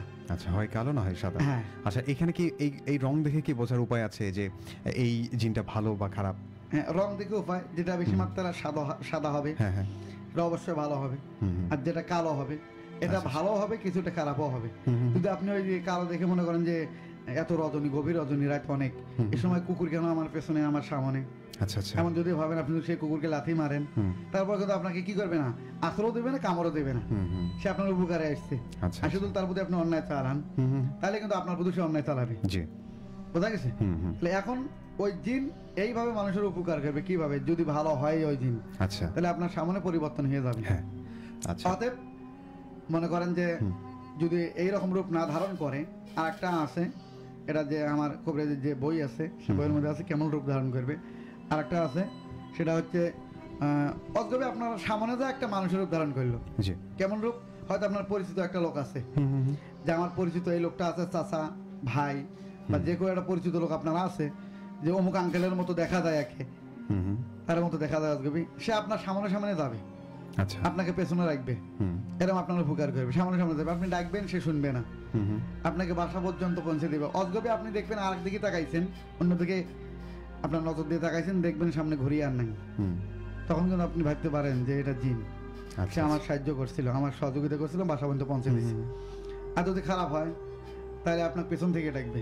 আচ্ছা, যদি ভালো হয়, আপনার উপকার করে, তাহলে সে কিন্তু হয় মানুষের রূপ নিয়ে সামনে যাবে, অথবা কুকুর বিড়ালের রূপ নিয়ে কি হবে, সামনে যাবে, আপনাকে বাসা পর্যন্ত পৌঁছে দেবে। আর যদি খারাপ হয়, এখানে একটা ভালো পয়েন্ট আপনি বললেন, মানে যদি ভালো জিন হয়, সে হচ্ছে আপনার পাশে আসবে, না হয় আপনার সামনে যাবে, সামনে যাবে, ভালো হলে সামনে যাবে, আপনাকে সহযোগিতা করবে, উপকারের জন্য। হ্যাঁ, আর যদি খারাপ জিন, পেছন থেকে পেছন থেকে ডাক দিবে, পেছন থেকে রাখবে, তিনবার ডাকবে, পেছন থেকে 3বার ডাক দিবে, ভিন্ন আওয়াজ, মানে ভিন্ন আওয়াজ, একই আওয়াজে 3বার ডাকবে না। জি জি, একই আওয়াজে একই ভয়েসে যে আপনাকে 3 বার ডাকবে তা না, 3টে আওয়াজ ভিন্ন রকম হবে। আচ্ছা, 3টা আওয়াজ ভিন্ন রকম হবে। হ্যাঁ, আচ্ছা, হয় প্রথমটা একটা বৃদ্ধা লোকের মতো হবে, দ্বিতীয়টা একটা ইয়ং মানুষের মতো, ইয়ং জেনারেশন মানুষের মতো হবে, ইয়ং বয়সের মতো, তৃতীয়টা হবে হয় মহিলা অথবা একটা কুকুর বিড়ালের সাউন্ড পাবেন আপনি পেছন আচ্ছা থেকে। আচ্ছা, এরকম হবে, এরকম আওয়াজ হবে।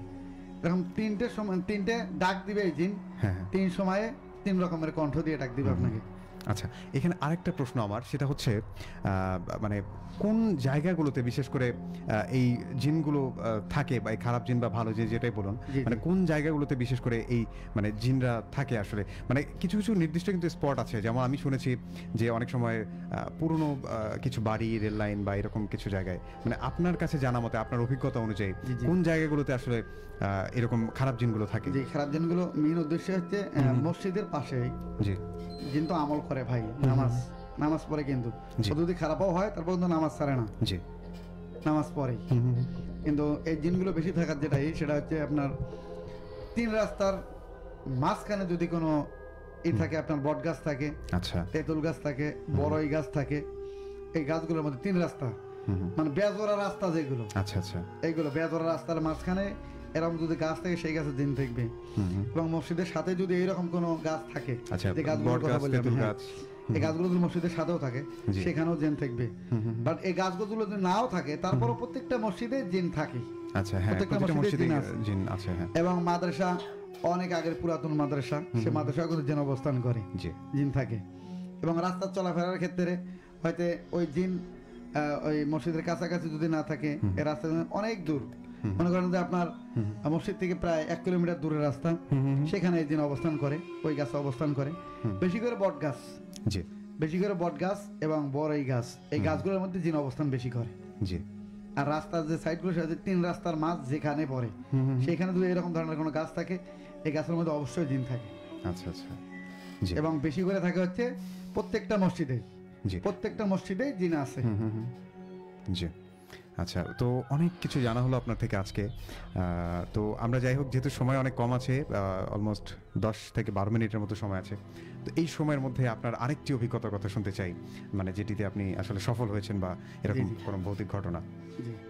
আমার নিজের সাথেও ঘটে গেছে ভাই অনেক ঘটনা, সেগুলো ঠিক তো আছে, এর আমরা আগে বলছিলাম হ্যাঁ, যে আমি হচ্ছে এক রোগীর বাসা থেকে, এটা আপনার প্রায়, আমি তো প্রায় আপনাদের এই স্টোরিতে মনে করেন যে অনেক দিন হবে, প্রায় তো 3-4 মাস হয়ে যাবে, হ্যাঁ এতদিন পর আসলাম না। জি মনে করেন রমজানের আগে আপনার হচ্ছে শ্রাবণ মাসের ওই দিকে জি এক জায়গায় গিয়েছিলাম, অনেক রাইতে ভাই, বাড়ি বন করতে গিয়েছিলাম। তো ওই বাড়ি বন করতে গিয়েছিলাম, সে বাড়ি বিশাল বড় রাজবাড়ির মতো বাড়ি ভাই, দেখলাম যা। তো লোক হচ্ছে আমার, আমি যেখানে মাদ্রাসা দিয়েছি হাট দাঁড়িয়ে পুরে, ওইখানে যে আমাদের ওই যে ব্যাংক আছে, সোনালী ব্যাংক আছে, ওই ব্যাংকের হচ্ছে উনি ম্যানেজার।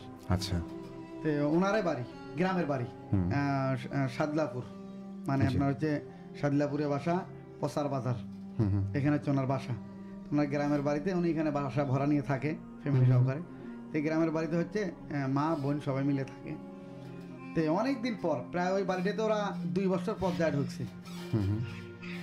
2 বছর পর যখন বাসায় গেছে, তো অনেক দূর করে বাসা, ঢেলাঢেলি করে, অনেক বাচ্চা বলে বাথরুমের ভেতরে কান্না করে, আবার ঘরের জানালা খোলা রাখলে নাকি কে যেন বড় হাত, মানে তার ওয়াইফের কাছে কে যেন আসে বড় হাত নিয়ে, হাতে অনেক বড় বড় পশম, অনেক বড় বড় হাতের আঙ্গুলের আশিগুলো লম্বা, এরকম খামসা মারে বলে আসিয়ে নাকি। আচ্ছা আচ্ছা, ওনার ওয়াইফের মুখে শরীরে এমনই করে, ওনার ওই প্রচন্ড ভয় পাওয়া গেছে। তো উনি একদিন আসে আমাকে বললো, দাঁড়িয়ে পড়ে আমার মাদ্রাসায় আসলো, আসে বললো যে হুজুর আমার বাসায় এরকম সমস্যা, আমি তো থাকতে পারতেছি না, আপনি যদি একটু আসতেন দেখতেন একটু বাসাটা যা যে কি সমস্যা হয়েছে। আমার মা, আমার ওয়াইফ, আমার মেয়ের কানে নাকি হচ্ছে বাচ্চাদের কান্নার আওয়াজ আসে, যে কোনো বাচ্চা যেমন থাকলে ফেলে রাখি গেলে কান্না করে বা মার দিলে কান্না করে, এমন কান্নার আওয়াজ আসে। আপনি যদি একটু বাসায় আসতেন, সেজল দেখতেন। তা আমি গেলাম ওনার বাসায়, বলতে ভাই কয় না আজকে আপনার যাইতে হবে। আচ্ছা আচ্ছা, আমাকে বলতেছে আজকেই যাইতে হবে আপনার। বললেন আজকে তো আর যাওয়া হয় না ভাই, তো আগামীকাল যাই। তখন আমাকে বলতেছে না আজকে যাইতে হবে, আপনি চলেন, আমার অফিসের কাজ শেষ, চলে যাব, আপনি আমার সঙ্গে চলেন। ওনাকে বললাম যে আচ্ছা চলেন যাই। গেলাম ওনার সঙ্গে আমি। তা আমি বললাম যে, উনি আমাকে বলতেছে আমার গাড়িটিতে চলেন আপনি, আপনাকে আবার রাখি যাবো। তা আমি গেলাম ওনার সঙ্গে। যখন ওর বাসা যখন অবস্থান করলাম, জি দেখলাম যত সুন্দর বাসা ভাই, বিশাল বড়, একদম রাজপ্রাসাদের মতো বাসা। আচ্ছা আচ্ছা ওই বাসায় যখন আমি গেলাম, তারপর বাসা মাশাআল্লাহ দেখি খুব পছন্দ হলো, যে এত সুন্দর বাসা আপনারা থাকেন না, তারপরও যে আপনারা চাকরি করেন, বাসা ভাড়া নিয়ে থাকেন ফ্যামিলি নিয়ে। সে বাসা 2 বছর থেকে থাকে না, 2 বছর পর সে বাসায় যায় ঢুকছি। আচ্ছা 2 বছরে কোনো কারেন্টের বাতি টাতি কিছু দেওয়া ছিল না ভাই। তো সেখানে তো জিন বিরাজ করবেই।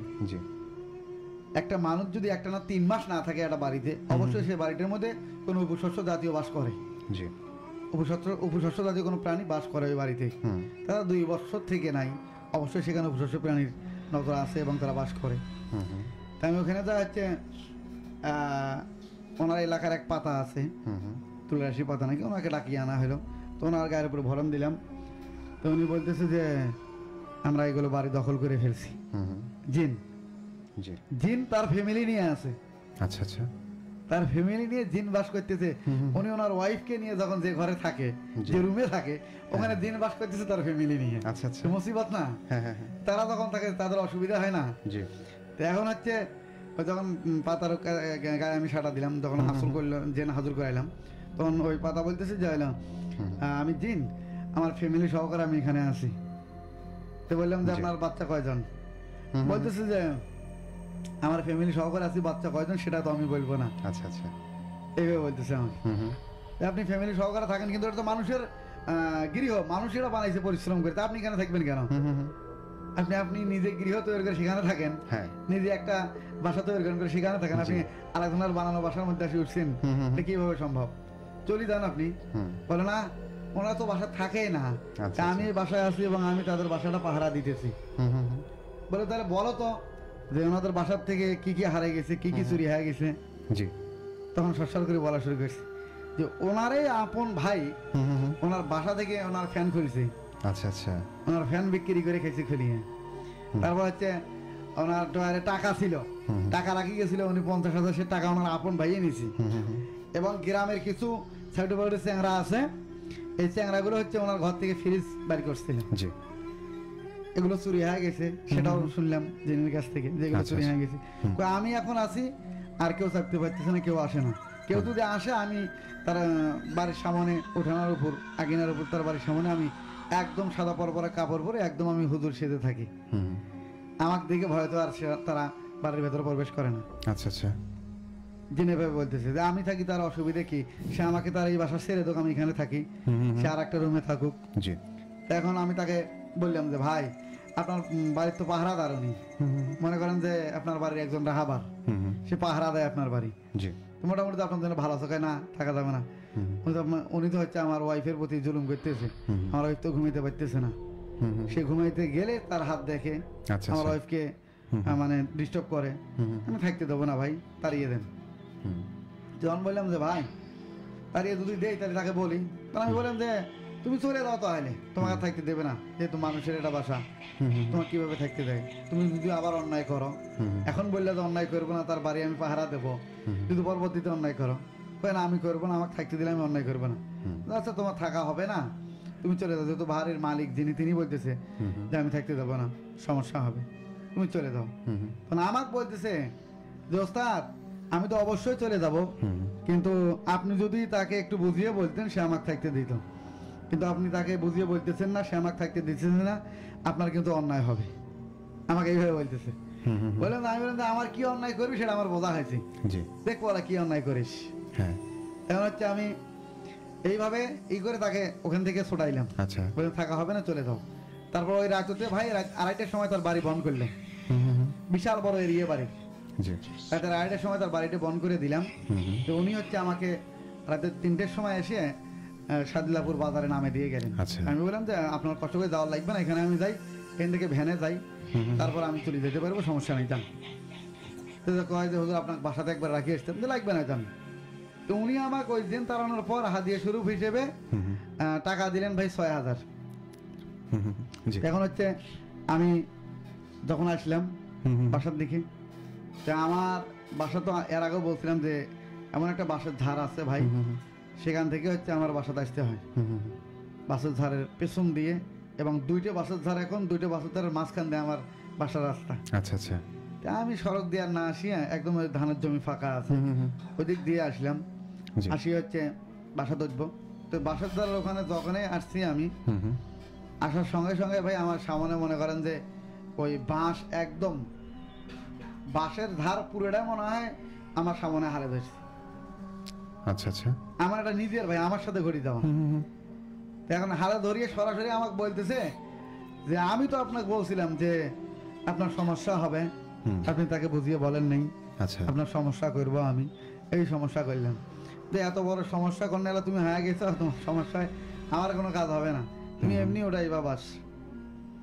কথা বুঝছেন ভাই? জি। তা আমি তারপর হচ্ছে কিছু দোয়া পড়লেন বা- দোয়া পড়লাম এবং ওই চিন্তা আমার কিছু তদবির যেগুলো দোয়া কালাম পড়ি আমি মন্ত্র, এগুলো পরে যখন বাঁশের উপরে একটা নাটি দিয়ে আঘাত করি, ওই দেখি পাশে একটা ঘিরে আছে, ঘিরে জি, থেকে একটা নাটি নিয়ে সংগ্রহ করে যখন বাঁশের উপর আঘাত করি, বাঁশ অটোমেটিকলি উঠে যায়, জি। তখন আমি চলে আসি। আচ্ছা আচ্ছা। তাহলে যদি আমি এটা না জানতাম তাহলে মনে করেন যে আমার জন্য খুব মুসিবত। বাসের ধারে রাস্তা, জি। দুই পাশ থেকে বাস চাপা দিয়ে অবশ্য আমার ক্ষতি করতো। কথা বলছেন? জি। এটা হচ্ছে আমার নিজের সাথে ঘটে যাওয়া গল্প। এমনই গল্প আছে যে এই গত আপনার 2 সপ্তাহ হবে আমি এক জায়গা এরকম জেন ছাড়াইছি ভাই, আচ্ছা এমন ভয়ানক জিন মনে করেন যে ওই মহিলার জবানে বন্ধ করে ফেলাছিল। আচ্ছা আচ্ছা। তার স্বামী তো তার ধারের কাছে আসতেই পারে নাই এবং ওই মহিলা বোবা বানিয়ে ফেলছিল, জবান বন্ধ করে ফেলছিল। আচ্ছা, কোনোভাবে কথা বলতে পারতো না। হ্যাঁ, একদম জবান বন্ধ হয়ে গেছিল, কিন্তু তার জবান খুলে দেওয়া হয়েছে। এরকম আমি গেছিলাম কাজ করে, তার জবান খুলে দিয়েছে, তার স্বামী অত্যন্ত খুশি। তার ওয়াইফও এখন অনেক সুস্থ আছে। জি জি। সে মহিলার আবার এমন সমস্যা হয়েছিল ভাই, সে সমস্যা ওই মহিলার পুরো চেহারাই, কিন্তু তার স্বামী বলে যে আমি যখন তার চেহারার দিকে তাকাইতাম, তার চেহারা একদম আগুন আগুন লাগিয়ে দিলে কেমন হয় এরকম আগুনে একদম জ্বলাপোড়া হয়ে যেত তার চেহারা। তার চোখের দিকে তাকাইতে পারতাম না, তার চোখগুলি এমন বড় হয়ে যেত যেন সে আমাকে মারতে চায় এবং আমাকে সে খায় ফেলবে, এমন রাগান্বিত হয়ে যেত। এই মহিলারও ট্রিটমেন্ট করলাম গত 2 সপ্তাহ আগে, আলহামদুলিল্লাহ এখন সে সুস্থ। আচ্ছা আচ্ছা। তো যাই হোক, অনেক ভালো লাগলো ভাইয়ের কাছে। আমরা শেষ 1 মিনিট আর কিছু শুনতে চাই, মানে শ্রোতাদের উদ্দেশ্যে আপনি জি জি মানে কি বলতে চান, এগুলো থেকে কিভাবে মানুষ সাবধান থাকতে পারে বা বেঁচে থাকতে পারে, আরেকবার একটু মনে করে দিলে ঠিক হয়ে যাবে। জি অবশ্যই ভাই। জি, জি আলহামদুলিল্লাহ।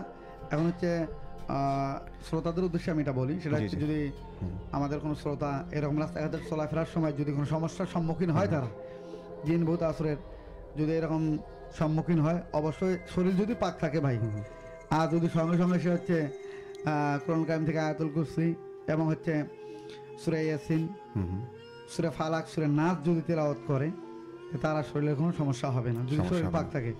আর যদি শরীর না পাক থাকে, সে অবস্থায় যদি তেলাওয়াত করে তাহলে কোনো কাজে আসবে না। আচ্ছা আচ্ছা, অবশ্যই তার ক্ষতি হবে। পাক থাকতে হবে। হ্যাঁ, শরীর যদি পাক থাকে, এরকম এই সূরা আয়াতুল কুরসি এবং হচ্ছে সূরা ফালাক, সূরা নাস এবং সূরা ইয়াসিন যদি তেলাওয়াত করে, আয়াতুল কুরসির পাশাপাশি সূরা ইয়াসিনের যদি 1 মুমিন পর্যন্ত তেলাওয়াত করে এবং সূরা ফালাক, সূরা নাস যদি তেলাওয়াত করে, তে কখনো তার কোনো ক্ষতি হবে না। আচ্ছা আচ্ছা, সে ওই সমস্যার সম্মুখীন থেকে হেফাজত থাকবে। ওকে, থ্যাংক ইউ সো মাচ। আমরা আসলে এই পুরো অনুষ্ঠান জুড়ে আরিফুল ভাইয়ের কাছ থেকে আসলে তার বাস্তব অভিজ্ঞতার কথা জানলাম এবং কীভাবে তিনি তার পূর্বের অভিজ্ঞতা থেকে রোগীদেরকে সুস্থ করেছেন সেই বিষয়গুলো আমাদেরকে জানালেন এবং বানমারা, কালো জাদু এবং বিভিন্ন প্রশ্নের উত্তর আসলে উনি আজকে আমাদেরকে দিয়েছেন। তো এরকম ভূতবেলার আরও একটি কোনো এক এপিসোডে আমরা আবারও ভাইকে আমন্ত্রণ জানাবো কোনো একদিন। তো সে পর্যন্ত যারা আমাদের সাথে ছিলেন এতক্ষণ আজকের অনুষ্ঠান উপভোগ করেছেন, আপনাদের কাছে কেমন লেগেছে কমেন্টের মাধ্যমে জানাতে পারেন। আর আপনাদের কাছে যদি এরকম ভৌতিক ঘটনা থেকে থাকে এবং আপনি যদি চান আমাদের স্টুডিওতে এসে শেয়ার করতে, তাহলে আমাদেরকে ফোন করতে পারেন এই নম্বরে 01713484465। আর যদি চান আপনার ঘটনা আমি পড়ে শোনাই, আপনি চাইলে আমাদেরকে মেইল করতে পারেন। আমাদের মেইল অ্যাড্রেসটি হচ্ছে bhoot.sharabela@gmail.com। আর এই পর্যন্ত দেখতে পাচ্ছি অনেকেই ছিলেন আমাদের সাথে। আমি 2-1টি কথা পড়ে আমি আসলে আজকের অনুষ্ঠানে বিরতি নিতে চাই। জি, আচ্ছা, আর যদি কারো কোনো সমস্যা থেকে থাকে তাহলে আমাদের ওই নম্বরে ফোন করতে পারেন, আমরা ভাইয়ের মাধ্যমে আপনাদেরকে সমাধান নিয়ে দেওয়ার চেষ্টা করতে পারি। তো যাই হোক, অনেকেই ছিলেন আমাদের সাথে, আমি আসলে আর কথা বাড়তে চাই না। তো আপনাদের কাছে আজকের মতো এখানে বিদায় নিতে চাই এবং ফিরে আসতে চাই ঠিক আগামী বৃহস্পতিবার রাত 9টা 5 মিনিটে। সে পর্যন্ত সবাই ভালো থাকবেন, সুস্থ থাকবেন। আসসালামু আলাইকুম।